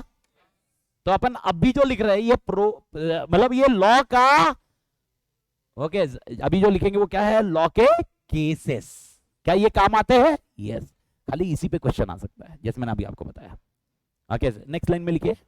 2 पार्टीज का पॉइंट है.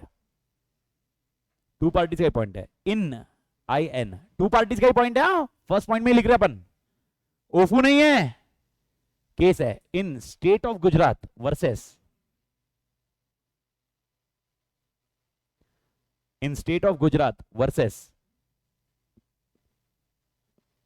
क्या नाम? Ramanlal.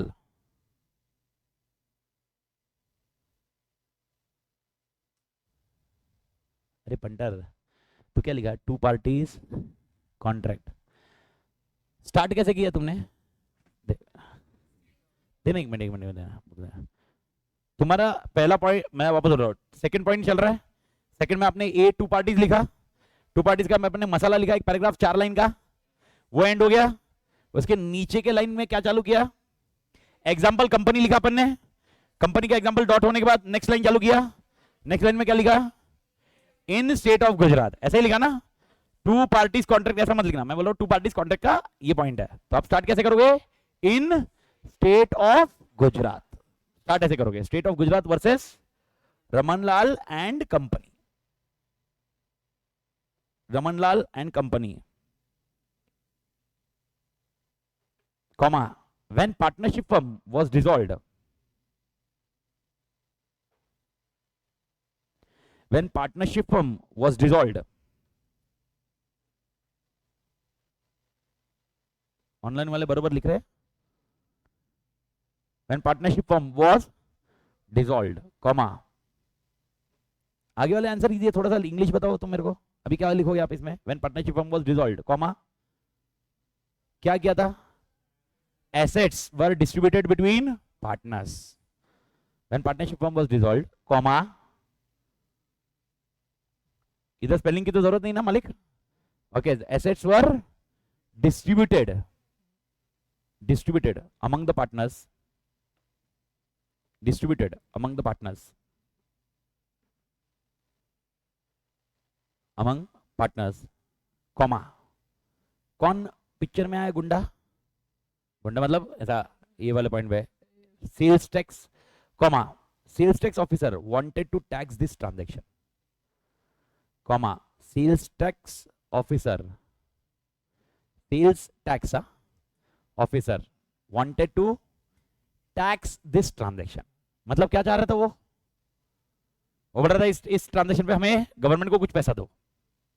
Sales tax officer wants to tax this transaction, THIS, this transaction dot, ये तो लेमन टर्म का इंग्लिश है, ये तो इंग्लिश में दिक्कत नहीं, ओके डॉट। अभी जब ये ऐसा कुछ केस आता है ना तो हमेशा आपको ऐसे वर्डिंग मिलेंगी, इट वाज हेल्ड, मतलब क्या? It was held, it was held मतलब ये केस में ये बताया गया है, it was held that it is not a sale, dot, it was held that it was not a sale, it was held that it was not a sale, it was held, HELD, it was held that it is not a sale, dot, the partners are joint owners, the partners are joint owners, the partners are joint owners of asset, the partners are joint owners of asset, cannot be buyer and seller, cannot be both लिखना ऐसे, cannot be both buyer and seller, cannot be both buyer and seller। पढ़ो वापस एक बार, ये अच्छे से पढ़ो एक बार, इस केस में एक ही इंपॉर्टेंट है ये, बाकी तो पंचायती है।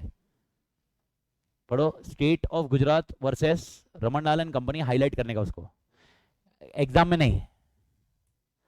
एग्जाम में कैसे हाईलाइट कराने का एग्जाम में? एक अंडरलाइन वाला पॉइंट है, फॉर्मेट कर सकते हो आप, अंडरलाइन करोगे सामने वाले, लेकिन अंडरलाइन के लिए कौन सा यूज करना, क्या यूज करना, ये ध्यान रखना अपने को।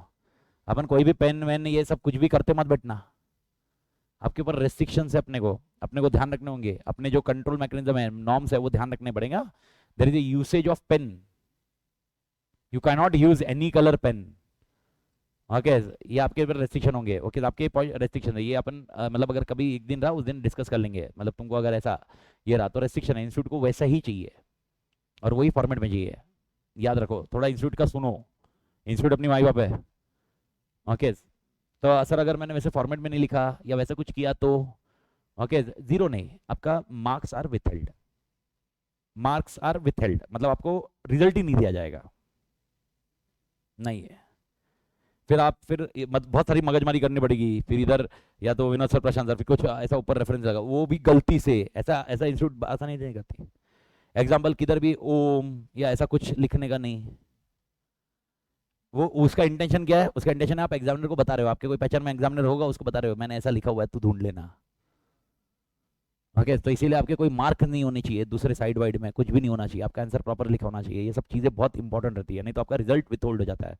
रोल नंबर किसी और जगह लिखोगे ही नहीं, खाली आपको शीट मिलेगी, उसके जो जिधर लिखना उतना ही आपको रोल नंबर लिखना होगा। तो ये ठीक है, ये जिस दिन रूल मन किया उस दिन देखेंगे अपन, राइट नाउ कॉन्सेप्ट याद रखना, इज दैट पॉइंट क्लियर? तो आप जब ये करोगे तो स्टेट, अभी के लिए आप हाईलाइटर यूज करो, ओके, ये कुछ हाईलाइटर यूज करो ताकि आपको रीड करते वक्त आसान हो, ये काम खत्म होता है। टू पार्टीज पक्का क्लियर मालिक? पक्का? तो अपने को टू पार्टीज, और क्या समझ में आया आज नया, और एक क्या नया समझ में आया? एक तो केस अपने को समझ में आ गया कि केसेस होते हैं, और क्या नया समझ में आया? कंपनी और पार्टनरशिप फर्म में कंपनी और मेंबर अलग अलग होते हैं, पार्टनरशिप में पार्टनर्स और पार्टनरशिप फर्म एक ही है, यानी पार्टनरशिप फर्म ने झोल मारा, पार्टनर्स को जेल में डाला जाएगा, ओके, एक ही होते हैं, मतलब सेपरेट लीगल एंटिटी है फॉर परफॉर्मिंग द ट्रांजैक्शंस, लेकिन टू द एक्सटेंट कुछ भी झोल हुआ, कौन पकड़ा गया? पार्टनर्स, लेकिन कंपनी में मेंबर्स को नहीं पकड़ते, जी मालिक। सेकंड पॉइंट तो फालतू पांचट है, intention to create legal relationship, intention to create legal relationship, B pointer रहा मालिक, intention to create legal relationship dash, बोल legal relationship, intention to create legal relationship dash. Okay पहली लाइन वापस कॉपी पेस्ट यही करिए, there should be intention for creating a legal relationship, copy paste वापस, head point यही लिखना है, heading डाला है intention to create legal relationship dash, there should be or must be intention, there should be or must be intention to create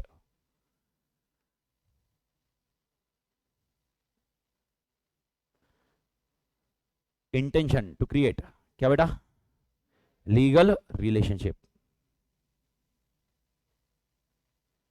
आत्मा clear, dot social और domestic types of agreement, social और domestic types of agreement, social or domestic types of agreement are not, social or domestic types of agreements are not, क्या बोलेंगे अपन, क्या नहीं होगा ये, social और domestic type of agreement are not क्या है,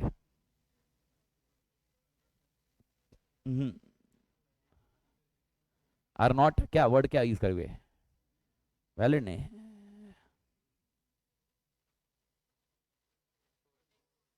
enforceable, are not enforceable, are not enforceable, ये मालिक ठीक है। ओके इसका एग्जांपल क्या दिया था मैंने, एग्जांपल मतलब एक मैं कॉन्सेप्ट समझाया था, एग्जांपल चाहिए मेरे को, मैंने जो दिया वो,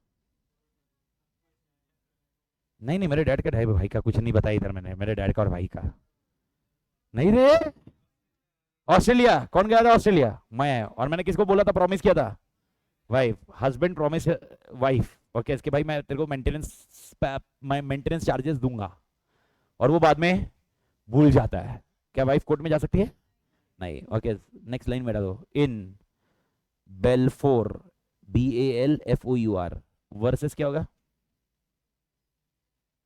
बेलफोर स्पेलिंग है उनके सरने में, इन बेलफोर BALFOUR, इन बेलफोर वर्सेस क्या, वाइफ ही है ना, बेलफोर वर्सेस बेलफोर, अरे बेलफोर वर्सेस बेलफोर होगा ना रे, क्यों, हस्बैंड एंड वाइफ रे, in Balfour versus Balfour comma, husband agree to, हाँ नहीं नहीं कोर्ट ने नहीं लिखा तो अपन ने मैंने लिखने, इन मिस्टर बेलफर वर्सेस मिसेस बेलफर, तेरे को क्या मालूम अभी मिसेस है वो, मैंने बोला क्या वो, तब मैं बोला तब जब किया था कॉन्ट्रैक्ट, उसके बाद उसकी सटक गई होगी, छोड़ दिया तो, है ना, तो अपने को थोड़ा माना, in Balfour versus Balfour comma, husband agree to pay to his wife, husband agree to pay to his wife, हाँ AGREED, मतलब वो थोड़ा प्रोनाउंसिएशन का कभी कभी, agree to pay his wife certain amount as maintenance, husband agree to pay his wife certain amount as maintenance. Bhavna कौन सा repeat करना है, ये वाला पॉइंट वापस मैं रिपीट करता हूँ, अपन ने क्या लिख रहा है, इन बेलफर वर्सेस बेलफर, ये क्या है, ये क्या लिखा, बेलफर वर्सेस बेलफर क्या है, केस, कॉमा, हस्बैंड एग्री, वापस मैं स्टार्ट रिपीट कर रहा हूँ, husband agree to pay to his wife certain amount of maintenance every month while he was abroad, every month while he was abroad, while he was WHILE while he was abroad, जब वो बाहर था, dot, अब क्या हुआ अगला case मेरे को बताओ, इसके साथ में क्या होगा अभी, ये केस लिखने के बाद क्या हुआ उसके साथ, नहीं क्या हुआ, केस क्यों बनाई है, husband forgot, dot, husband failed to pay promise amount, husband failed to pay promised amount.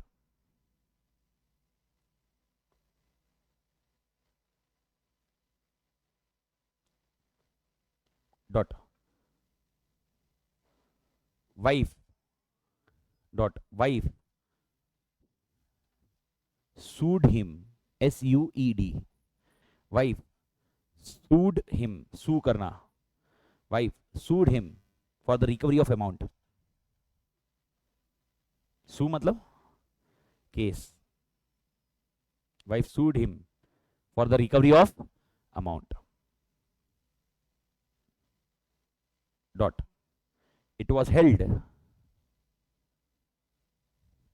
Dot. It was held that it is कौन सा agreement? Social agreement. It was held. वापस रिपीट करता हूं. डोमेस्टिक. हाँ, it was held that it is social agreement. Domestic लिखो, social agreement मतलब it was held that it is social agreement. समझ में आया मालिक? तो अगर अपने को एग्जामिनेशन में ऐसा सवाल आता है तो अब मेरे को बताओ कैसे लिखोगे आंसर. अभी ऐसा ही क्वेश्चन आया. ओके, एक पर्सन है मिस्टर ए. ओके, उन्होंने वाइफ को प्रॉमिस किया और वाइफ को पेमेंट नहीं किया और वाइफ ने केस फाइल कर दिया. कमेंट. पहले क्या लिखोगे? Start. According to section 10. Section 10 यानी इसमें जब भी ये पांचों पॉइंट का कोई भी आंसर आया पहले कौन से सेक्शन का रेफरेंस? क्योंकि 10 के बाद ये डिस्कशन है. समझ में आया? पहले सेक्शन 10 लिखोगे जिसमें पूरी पंचायती लिखनी है. सेक्शन 10 के 3 लाइन लिखनी है. मालूम है ना? 2 लाइन 3 लाइन डिपेंडिंग आपकी राइटिंग कैसी है. अरे भारत माता की झेपा गया बस. और उसके बाद आपको ये केस लिखना है और केस लिखने के बाद आपको फैक्ट लिखना है जो उसका क्वेश्चन का है और कंक्लूड करना है कि भाई इस केस में ओके केस हो नहीं सकता क्योंकि यहां पर ये कौन सा एग्रीमेंट है? सोशल. तीसरा वाला, थर्ड वाला point, legal formalities dash contract may be written. Legal formalities dash legal formalities dash contract dash contract may be written or spoken. Contract may be written or spoken. Dot. सुनो, मसाला सुनो. As to legal effects. सुनो, as to legal effect it does not make a difference whether it is written or spoken. समझ में आया? यानी इसका legal effect कुछ नहीं होने वाला. आप बोलोगे रिटन कॉन्ट्रैक्ट है तो लीगल इफेक्ट ज्यादा होगा, स्पोकन है तो लीगल इफेक्ट नहीं होगा. ऐसा नहीं होगा. तो ये प्रॉब्लम नहीं है. लेकिन अगर लॉ बोलता है कि भाई there should be a written agreement then it should be written. Oral agreement will not survive. Example, insurance. Insurance contract should be always written. उसके बाद ओरल एग्रीमेंट नहीं चलते इंश्योरेंस में. Dot. As to legal effect. As as to legal effect. As to legal effect, comma, there is no difference between. As to legal effect, comma, there is no difference between क्या? Written or oral, written or spoken.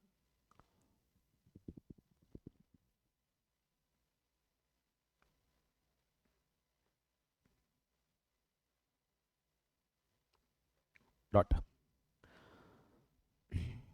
Certain contract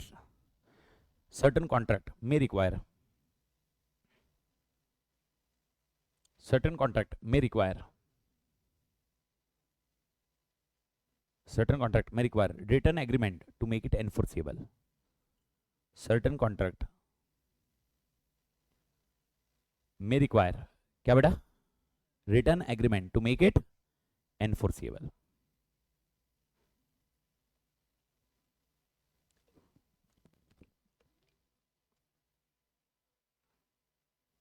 written agreement to make it enforceable. Bharat माता की जय. जेपा मालिक. ठीक है. Example क्या लिखोगे? Insurance. Insurance, immovable property etcetera. Example. हाँ, एग्जांपल लिखो. उफू नहीं. Example, insurance contracts, comma, immovable property का contracts. Insurance contract, comma, immovable property contracts. Immovable, IMM immovable, IMMOVABLE, immovable.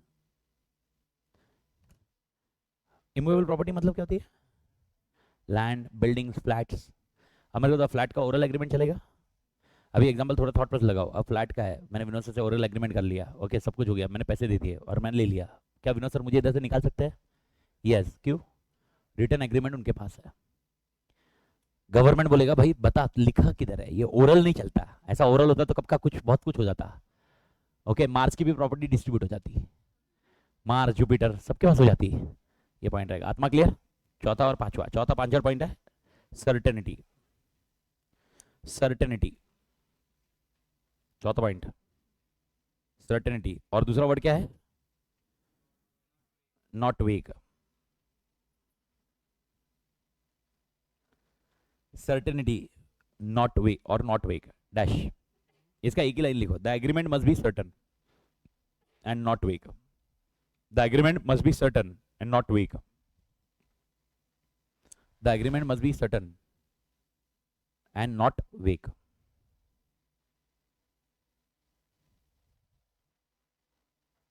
Dash ओफू लिखो, ओफू।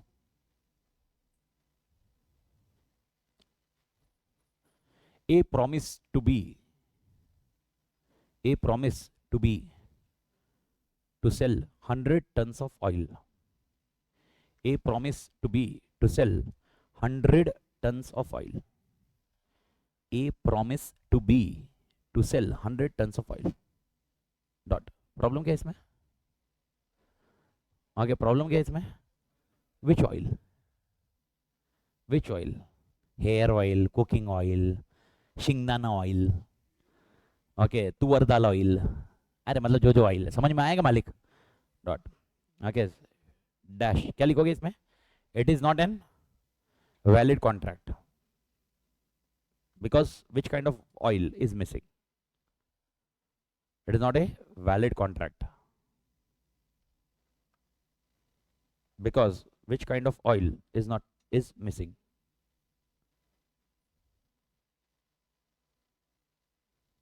Which kind of oil is missing?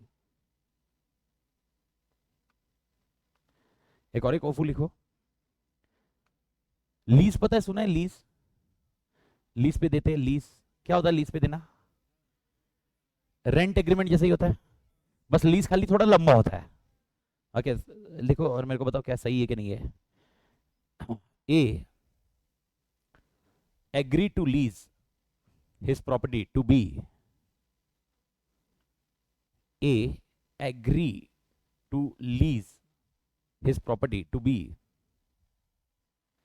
A agree to lease, LEASE, A agree to lease his property to be for indefinite years, for indefinite years।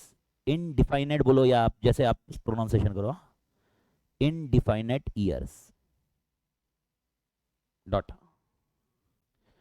Certain है या uncertain है? कैसे uncertain हुआ? कितने साल? समझ में आया? The agreement, okay, again contract is valid और invalid? Invalid. Why? What is missing? Number of year is missing. लिख लो, ओफू ही है वैसे। Dash, the contract is not valid as period is not mentioned. Contract is not valid as period is not mentioned.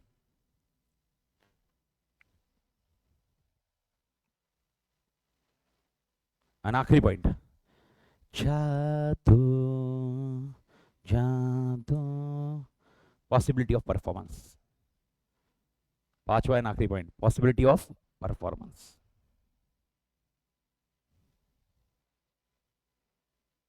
Possibility of performance.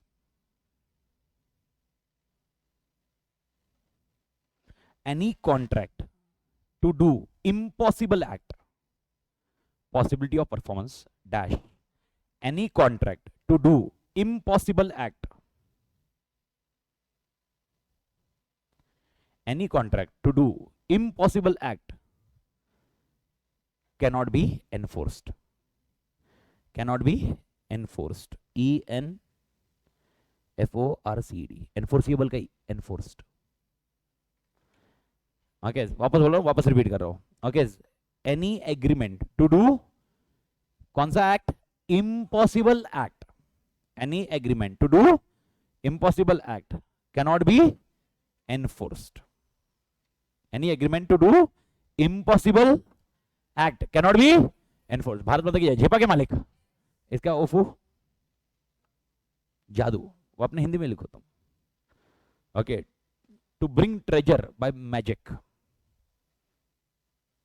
To bring treasure by magic, to bring treasure by magic. और कोई example दे सकते हैं impossible act का? हाँ, dead person alive, perfect, तोड़ man, मतलब यही। Okay Vinod sir बोल रहे हैं अमित सर पढ़ाएंगे, और अमित सर गए। अपना एग्जांपल वॉइड याद आया क्या? तोड़ मैन, जीपा के मालिक, एवरीबॉडी। ओके मरे हुए आदमी को जिंदा करना। ओके कॉन्ट्रैक्ट वैलिड और इनवैलिड? वैलिड। ओके बाबा चमत्कारी है तू। ओके तोड़ बाबा। तो भारत माता की जेबा के मालिक। तो ये हो गया आपका 1.2। 1.2 में कोई भी दिक्कत मालिक? ओके पक्का? खाली 1.3 पे आइए, एक उतना सा पॉइंट अपन और एक 5 मिनट का स्ट्रक्चर अपन खत्म कर रहे हैं, ठीक है मालिक? अरे वैसे ही जल्दी मिल रहा है ना, तो आराम ही करोगे ना आप घर पे जाके। नहीं नहीं मैथ्स, मैथ्स कल कल रहेगा। नहीं हेडिंग डालो 1.3 types of contract. Types of contract.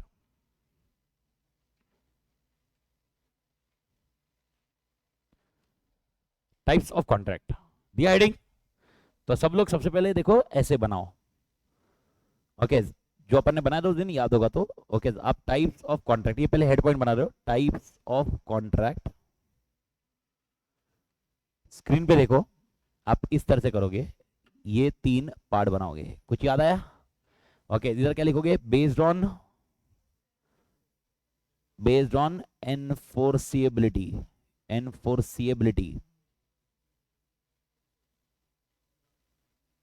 based on formation and based on performance. तोड़ मैन।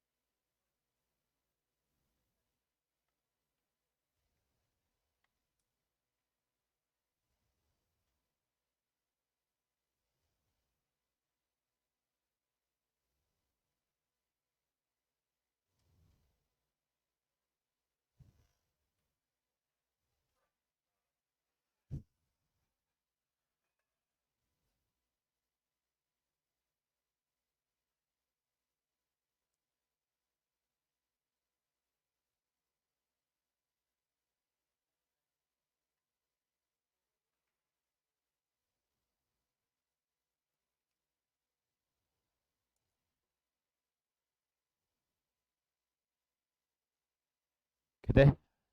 4 देखो, एक के नीचे एक, 4 पॉइंट। ये हेड पॉइंट रहेगा अपना चार्ट का। हेड पॉइंट कितने 4 पॉइंट रहेंगे? पहले बना चार्ट, स्टार्ट हुआ। तो types of contract based on, based on, based on, based on enforceability, कितने पॉइंट लिखोगे? 4। कौन से? Valid, void, voidable, illegal. और एक नाम याद रखना अनएनफोर्सेबल। लेकिन अनएनफोर्सेबल अपन किसी और कैटेगरी में डालेंगे। अनएनफोर्सेबल मतलब कोई टेक्निकल डिफेक्ट है, लेकिन मैं आपको बताऊं अनएनफोर्सेबल और इलीगल को थोड़ा सा अलग रखा हुआ है। अनएनफोर्सेबल कॉन्ट्रैक्ट आर आल्सो वाइड, अभी मतलब वाइड हो गए। ओके टेक्निकल डिफेक्ट एग्जांपल मेरे को बता, कॉन्ट्रैक्ट ऑफ इंश्योरेंस ओरल या रिटर्न? ओरल या रिटर्न? पक्का? बात खत्म। ओरल रहा कॉन्ट्रैक्ट तो क्या हो गया? वैलिड नहीं होगा। ओके वो वाइड नहीं होगा, वो कैटेगरी ऑफ वाइड ही है वो, लेकिन वाइड डायरेक्टली बोला नहीं जाएगा क्योंकि पहले एनफोर्सेबल था, अभी नहीं है, पहले से वो एनफोर्सेबल नहीं है।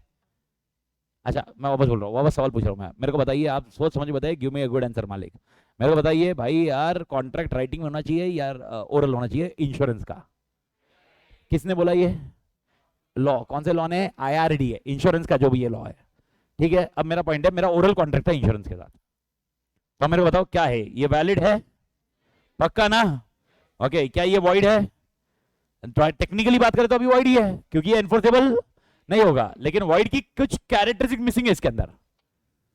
वॉइड की कैरेक्टरिस्टिक क्या है? पहले लीगल था, बाद में ये वॉइड की कैरेक्टरिस्टिक्स है ना, तो वो थोड़ा मिसिंग है, इसीलिए वॉइड में अपन डाल नहीं रहे। तीसरा सिनारियो वॉइडेबल, वॉइडेबल थोड़ा ही है।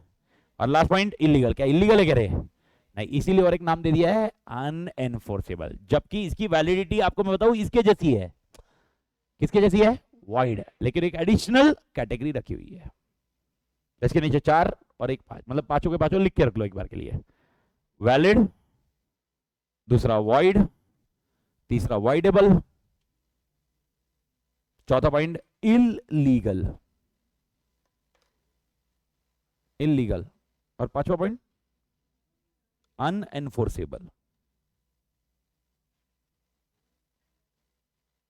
अनएनफोर्सेबल, अनएनफोर्सेबल की स्पेलिंग आएगी UNENFORCEABLE, अनएनफोर्सेबल, बराबर लिखा? ठीक है। दूसरे कैटेगरी में क्या लिखोगे? पहले मैं लिखित हूं या बोल के हूं? लिखित हूं या बोल के हूं? एक्सप्रेस, मेरे कुछ एक्शन से कुछ हो रहा है। इंप्लाइड, इंप्लाइड का और एक नाम दिया था tacit, TACIT, tacit, tacit, tacit मतलब साइलेंट, याद है ना टैसिट? ठीक है, पहला हुआ एक्सप्राइज, एक्सप्राइज बोल रहा हूं, एक्सप्रेस। दूसरा हुआ इंप्लाइड, इंप्लाइड मतलब टैसिट भी है। तीसरा और एक कुछ था, QUASI, कॉसी। कॉसी की स्पेलिंग क्या है मालिक? QUASI। कॉसी में डिफरेंस क्या है? कॉसी और पहले दो में डिफरेंस क्या था? नहीं नहीं, पहले दो, हाँ वो तो कॉन्सेप्ट हो जाते मालूम है, पर पहले दो में और इसमें डिफरेंस क्या है? पहले दो में इंटेंशन था एग्रीमेंट को एंटर करना, कॉसी में एग्रीमेंट एंटर करने का कोई इंटेंशन नहीं था, बिकॉज ऑफ लॉ एग्रीमेंट हो गया। और आखिरी कॉन्सेप्ट कौन सा होगा बेटा इसमें? E contracts, okay, e commerce contracts, ECOM लिखो, ECOM, okay, e commerce contracts, e commerce contracts. आत्मा क्लियर एवरीबॉडी? अरे हाँ या ना? पक्का? ठीक है। और बेस्ड ऑन परफॉर्मेंस कितने मालिक? 2, कौन से? Executed and executory. And executory में 2 रहेंगे, unilateral, bilateral. Unilateral, bilateral.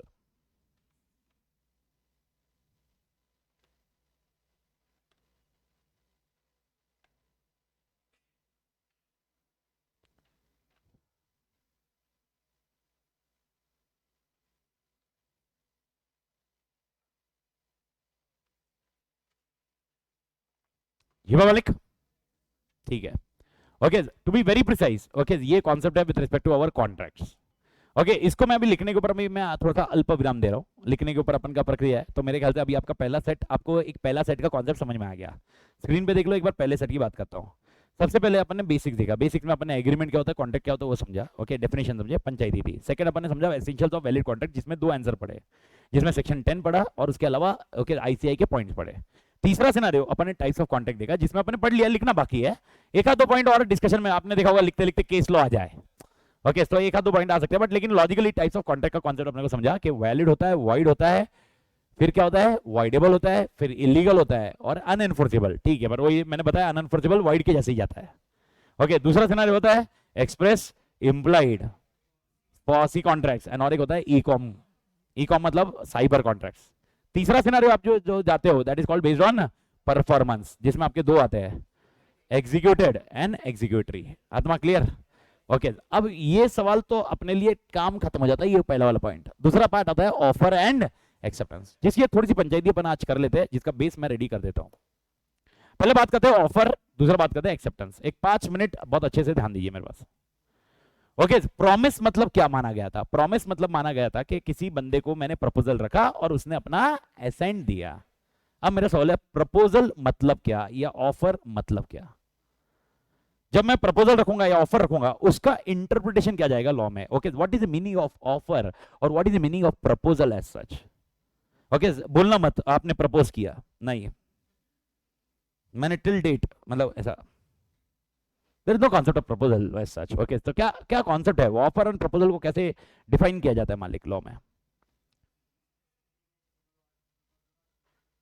Okay, तो सर जी का आंसर आया हुआ है ऑलमोस्ट, थोड़ा सा टेक्निकली साउंड आंसर है। ओके, पढ़ा देखा होगा कहीं पर, ये पॉइंट है। ओके, तो ऑफर का कंटेक्स्ट ये है। ओके, ऑफर का कंटेक्स्ट ये है। ओके, ऑफर मतलब क्या? मैंने ऑफर मतलब क्या होता है? थोड़ा सा लेमन टर्म में भी बात करें। ऑफर, मैंने ऑफर दिया मतलब मैं नहीं मैंने क्या किया? मैंने अगर मैंने ऑफर दिया तो मैंने अपनी इच्छा बताई। इच्छा बताते हैं ना यार, इच्छा बताना, ये करना है या तो नहीं करना, दोनों में से कुछ बताया होगा मैंने तुमको। मैंने तुझे ऑफर दिया झेपा के मालिक, फिर तूने मुझे एक्सेप्टेंस दिया, मतलब तूने क्या दिया? ओके, एसेंट दिया। तो इन शॉर्ट ऑफर मतलब क्या? ऑफर मतलब विलिंगनेस। सबसे पहला वर्ड क्या था रखोगे? विलिंगनेस। ऑफर का मतलब क्या होता है बेटा? विलिंगनेस। यार ये क्या है यार?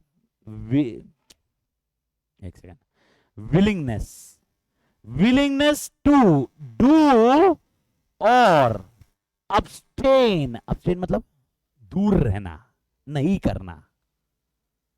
विलिंगनेस टू डू और abstain, okay, from doing anything. इतना पॉइंट पढ़ और इतना पॉइंट मेरे को समझा। What is an offer? Offer means willingness to do और अब्सटेन फ्रॉम डूइंग समथिंग। मेरा विलिंगनेस, पहला पॉइंट विलिंगनेस है, ये या तो मेरे को ये करूंगा या तो नहीं करूंगा। ओके, लॉजिक एकदम सिंपल है, एकदम सिंपल है। ओके, पहला पॉइंट है विलिंगनेस टू डू। विलिंगनेस, मुझे ये करना है, मुझे अपनी गाड़ी बेचनी है। ओके, मुझे ये बेचना है, मुझे ये करना है, मुझे वो करना है, willingness to do. Abstain from doing. Okay, मैं तेरे अगेंस्ट केस नहीं करूंगा अगर तू अब्सटेन फ्रॉम डूइंग। समझ में आ रहा है? ओके, अब्सटेन फ्रॉम डूइंग मतलब मैं जो को ऑफर दे रहा हूं, ओके, तू ये एक्सेप्ट कर, ओके, मैं ये नहीं करूंगा, that is on offer. Abstain from doing, I will not do that, that is called abstain from doing. आत्मा समझ में आया क्या? Okay, when I am discussing an offer, offer means it is an willingness to do और abstain from doing. Very important, with a view, with a view, with a view to get assent. हमने offer दिया है, offer अपने आप में acceptance नहीं है। मैंने ऑफर दिया है और तू जब हाँ बोलेगा तब ये प्रॉमिस बनेगा। समझ में आया मालिक? मैंने तेरे को प्रपोजल रखा है, तू हाँ नहीं बोला तो समझ में आया? तो ऑफर मैंने रखा हुआ है, प्लीज अंडरस्टैंड, क्योंकि इसके अगला जो वर्ड मैं लिख रहा हूं ना, ये बहुत मैटर करता है। क्योंकि with a view to get, क्या बोला मैंने? With a view to get assent, very important, assent of that offer, assent of that offer, okay, of that offer, to do or not to do, जो भी आगे का word है वो ठीक है, मेरे को ज्यादा इंटरेस्ट नहीं है, पर इतना इंटरेस्ट में मेरे को बताओ, आराम से बताओ। ओके, एक दो मिनट आराम से जाओ, मेरे को बताओ ऑफर मतलब क्या? ऑफर मतलब विलिंगनेस। पहला शब्द याद रखो, विलिंगनेस याद रहेगा। दूसरा दो शब्द, टू डू और नॉट टू डू। बट लेकिन नॉट टू डू को कैसे लिखा लॉ ने?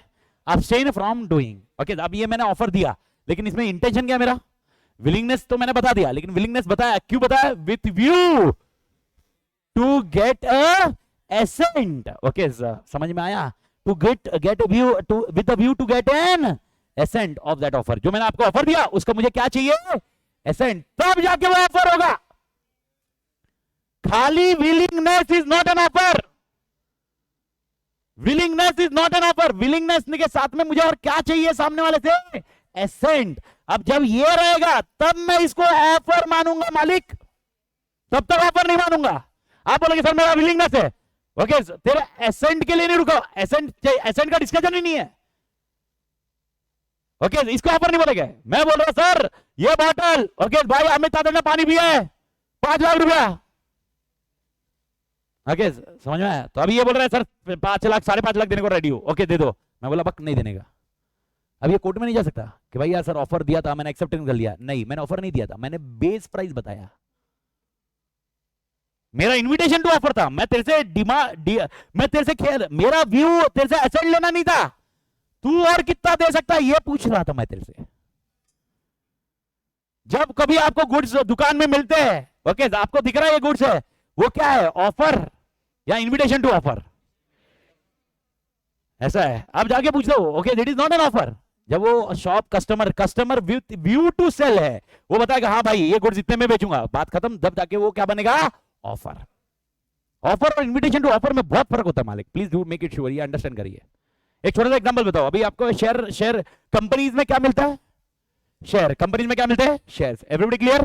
सपोज मैं कंपनी हूं एटी लिमिटेड, मैंने शेयर निकाले, मैंने शेयर निकालने के लिए ना मैं आपको प्रोस्पेक्टस देता हूं, क्या देता हूं मैं, क्या दिया मालिक, प्रोस्पेक्टस। और ये प्रोस्पेक्टस में एक एप्लीकेशन फॉर्म होगा, एप्लीकेशन फॉर्म आप फिल करोगे और मुझे दोगे, फिर मैं आपको शेयर अलॉट करूंगा। मैं कंपनी का कौन, डायरेक्टर, मैंने ये ऑफर, ये मैंने आपको दिया, ऑफर नहीं बोल रहा, मैंने ये डॉक्यूमेंट दिया, ये डॉक्यूमेंट को हम नाम क्या देंगे, प्रोस्पेक्टस। मैंने आपको प्रोस्पेक्टस दिया, इसने प्रोस्पेक्टस ले लिया मुझसे, प्रोस्पेक्टस लेने के बाद फॉर्म भरा और फॉर्म मेरे पास दे दिया, जी बा मालिक, एवरीबॉडी। फिर मैं क्या करता हूं, शेयर्स को अलॉट करता हूं, यानी मैं शेयर्स, मैं बोलता ठीक है तेरे पैसे इतने हैं, ये शेयर्स ले, 10 शेयर्स ले लेते हैं, ये झेपा या नहीं झेपा, एवरीबॉडी ओके। क्या 100% जिसने जिसने एप्लीकेशन फॉर्म दिए होंगे सबको मैं अलॉटमेंट करूंगा, गारंटी नहीं है, किसकी चॉइस है, डायरेक्टर। आप लॉ भी पढ़ोगे तो लॉ में लिखा है, एक कंपनी एक्ट का सेक्शन है, सेक्शन 39 है, डायरेक्टर की विषय, उसको किसको अलॉट करना है। हो सकता है इसने भी एप्लीकेशन दिया, इसने भी एप्लीकेशन दिया, मेरे को इसको नहीं देने का है, मेरे को इसको देने का है, ये कोर्ट में जाके मेरा कुछ नहीं उखाड़ सकता, क्यों, क्योंकि मैंने ऑफर नहीं दिया है, मैंने इनविटेशन टू ऑफर दिया है। मेरे को तेरे से एप्लीकेशन चाहिए, तेरे से ऑफर चाहिए, और जब तू फॉर्म भरता है तो तू ऑफर देता है और मैं एक्सेप्ट करूंगा, तो ये प्रपोजल बनेगा। ओके, नहीं देना है, ओके, तो आपने कॉलेज में फॉर्म भरा, क्या कंफर्म आपका एडमिशन हो गया क्या, क्योंकि कॉलेज ने ऑफर नहीं दिया, इनविटेशन टू ऑफर दिया, इनविटेशन टू ऑफर। तो what is the difference between offer and invitation to offer? अगर मैं इसकी लास्ट लाइन निकाल दूं मालिक, ये क्या बन गया, इनविटेशन टू ऑफर। मेरे को ऐसा नहीं चाहिए तेरे से, ओके, अगर मेरा इंटेंशन है तेरे से एसेंट चाहिए, तेरा हाँ चाहिए, तब जाके ये ऑफर बन जाएगा, अदरवाइज ये क्या बनेगा, इनविटेशन टू ऑफर। आप नीलामी में आए, नीलामी मालूम है, नीलामी सुनिए, बिट्स बिट्स, ओके, मालूम है वो क्या मैंने बताया होता क्या, 5 लाख एक, याद है, ओके, समझ में आया ना। तो अब मेरे को बताओ, एक सोच, थोड़ा सा थोड़ा लगाओ, मैं बोला भाई इधर ये चश्मा मिलने वाला है भाई, गोल्डन गोल्डन चश्मा है, गोल्ड है भाई, व्हाइट गोल्ड है। अपने अपना अपनी जिंदगी में हवा करने के तरीके यही है, अपन चीजों से ही हवा करते हैं यार, बहुत डिफरेंस रहता है। अभी मतलब यार जैगवार, मतलब अभी विनोद सर और मेरे साथ बहुत बड़ा डिस्कशन होता है, विनोद सर बोलता है तू यार ऐसे इतने इतने की गाड़ी लेता है, मतलब अभी जैगवार एक्सजेएल है या रैंगलर ले लिया है, अभी रैंगलर मतलब एक एक एक एक एक एक घुस जा रहा है। मतलब अगर मैं देखा जाए तो मेरे पास गाड़ी मतलब ऐसा है कि मुंबई का 3 मतलब ऐसा एक आराम से मुंबई का फ्लैट आ सकता है आराम से, ठीक है। तो जब विनोद सर ने डिस्कशन किया था तो 1.5 क्यों डाला गाड़ी में, 1.5 करोड़ क्यों डाला गाड़ी में, मैं बोला डाला, शौक है। तो बोलता है उससे अच्छा है फ्लैट आ जाता। मैं बोलता देख भाई ये डिफरेंस है, मैं हवा करना जानता हूं, तू हवा करना नहीं जानता। एग्जाम्पल समझाता हूँ मैं, इसका एग्जाम्पल समझाता हूँ। सपोज मैं कल दिल्ली गया लेक्चर लेने, मेरा मन किया दिल्ली जाना लेक्चर लेने, दिल्ली गया लेक्चर, मैं दिल्ली जाऊंगा अपनी 1 करोड़ 1.5 करोड़ की गाड़ी में। उधर जब बच्चों के पास जाऊंगा मैं बोलूंगा भाई मेरे पास गाड़ी है, कितने की, 1.5 करोड़ की। ओके, बच्चे बोलेंगे बताओ, बाहर जाके बता सकता हूं। अब विनोद सर उधर गए, मेरे पास 1.5 करोड़ का घर है, बच्चे बोले बताओ, तो अपनी जो चीज है ना इतने अमाउंट में बता सकता हूँ, देख मेरे पास वो है। विनोद सर बोल सकते बहुत प्रॉपर्टी है, किधर दिखा, अभी क्या भी दिखा, हमको दिखा सकता क्या, नहीं मैं दिखा सकता अपने को हवा। मैं बोला ना तुमको अपना बैलेंस शीट बहुत भरा हुआ है इन्हीं चीजों से भरा हुआ है, ये है कार है, वॉचेज है, शूज है, ये जिंदगी अपन इसी में बिलीव करते हैं थोड़े। नहीं भाई खतरा, टेंशन नहीं है, कम पड़ गया पैसा बोल देंगे विनोद सर को वो कमा ही रहे ना तो भाई और बना। अब मेरे को बताओ, ओके ये मैंने ऑक्शन के लिए बनाया, ये चश्मा रखने वाला था मैं ऑक्शन में, मैंने आप सबको बोला, मैं बोला ऑक्शन होने वाला है कल, गोल्ड फ्रेम का, ओके आ जाना। पर मैंने ऑक्शन में इसको लाया ही नहीं, इसका ऑप्शन ही नहीं आया। ओके और ये आया था सिर्फ इसी के लिए। ओके क्या ये बोल सकता है ओके तुमने ऑफर दिया था, मैं एक्सेप्ट कर रहा था, लेकिन एग्रीमेंट मतलब कॉन्ट्रैक्ट, क्योंकि ऑफर और एक्सेप्टेंस हो गया तो एग्रीमेंट हो गया, और एग्रीमेंट एनफोर्सेबल बाय कॉन्ट्रैक्ट तो तुम सेक्शन 10 पढ़ चुके हो।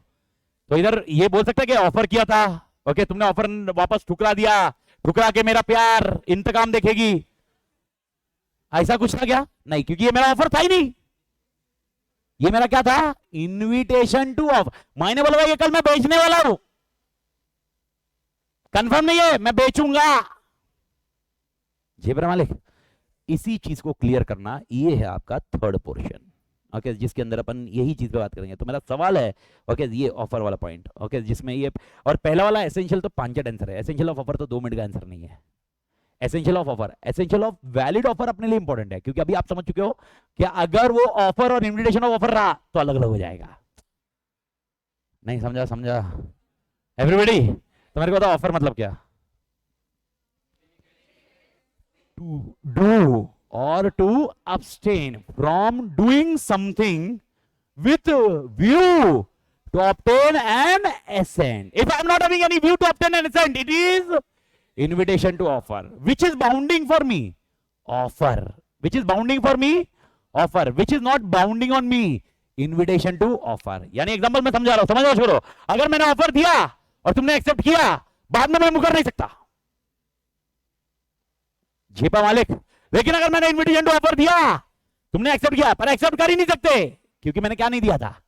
ऑफर। तो इसको तुम कोर्ट में लेके जाके नहीं चीख सकते कि सर मेरे को पैसा नहीं, ये बेच नहीं रहा है, क्योंकि मैंने ऑफर ही नहीं दिया। प्रोस्पेक्टस दिया था तुम्हें, ओके इसने शेयर के लिए अलॉट किया 10,000 शेयर, ओके मैंने अलॉट ही नहीं किया, एक भी शेयर अलॉट नहीं किया। कोर्ट में गया, बोला सर डायरेक्टर लोग ने शेयर अलॉट नहीं किया मुझे, हैशटैग डायरेक्टर के बाल अच्छे होंगे मेरे, बस इसके लिए नहीं दे रहा हो, ओके हैशटैग स्टॉप डिस्क्रिमिनेशन। ऐसा कर सकते हैं कोर्ट में?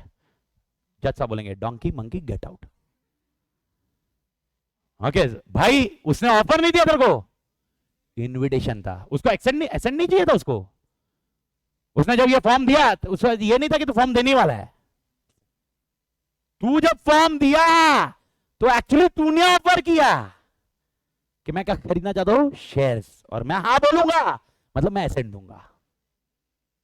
समझ में आया? तो इनविटेशन टू ऑफर या ऑफर, कौन सी चीज पहले आ सकती है, फिर बाद में ऑफर हो सकता है।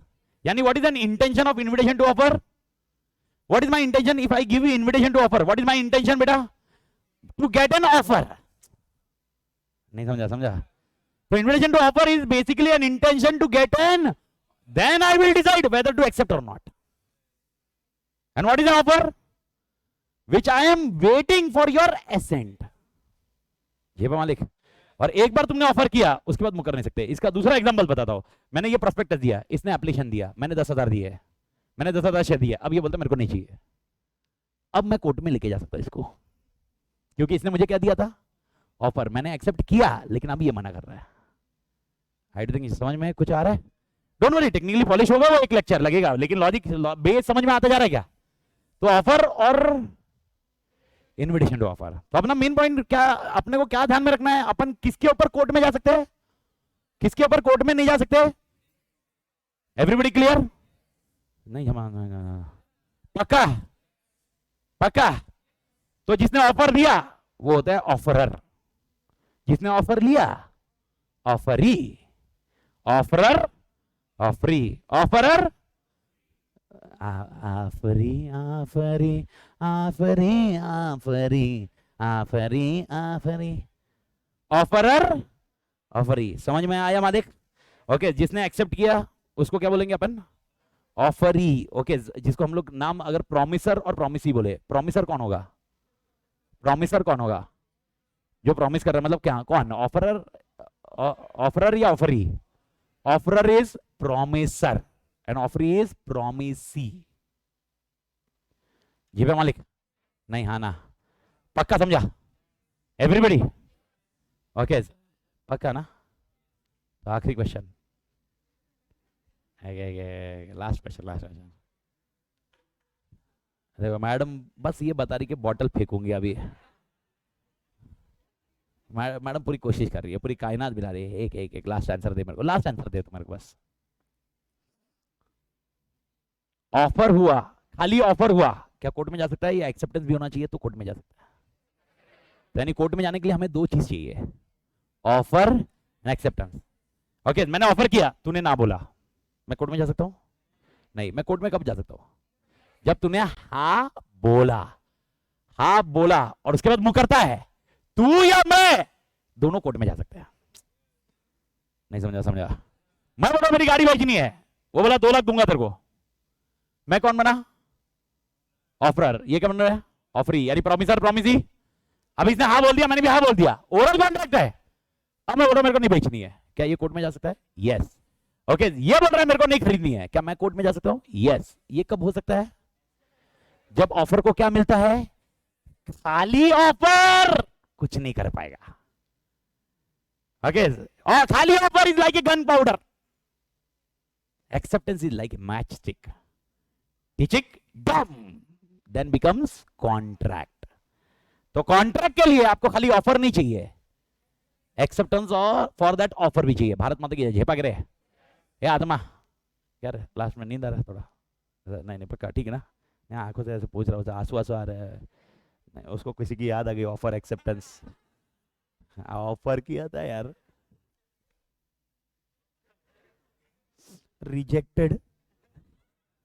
रिजेक्टेड का टेंशन मत लेना, एक जन ने ऑफर रिजेक्ट किया होगा, याद रखना तुम्हारा एक्सेप्टर कहीं ना कहीं बैठा होगा। आदमी को ये पॉइंट है। तोड़ मालिक, झेपा के मालिक, टेक केयर मालिक। ओके, और ये अपन लिखे, तो अगले इसमें, अगले पंचायती में अपना offer and acceptance upon close करेंगे। एक हाफ एन आवर में ऑफर को क्लोज करूंगा, उसके बाद आधे घंटे में ये कॉन्टैक्ट को लिखेंगे। मतलब नेक्स्ट सेशन में आधा घंटा अपना डिवाइड होगा विथ राइटिंग एंड ये पॉइंट में। आत्मा क्लियर? Okay, see you.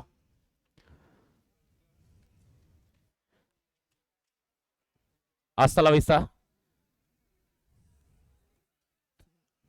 2 दिन मैं अपनी जिंदगी जीऊंगा सर।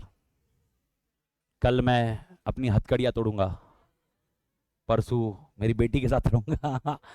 ओके, तो tomorrow and day after tomorrow I will be going to Mumbai.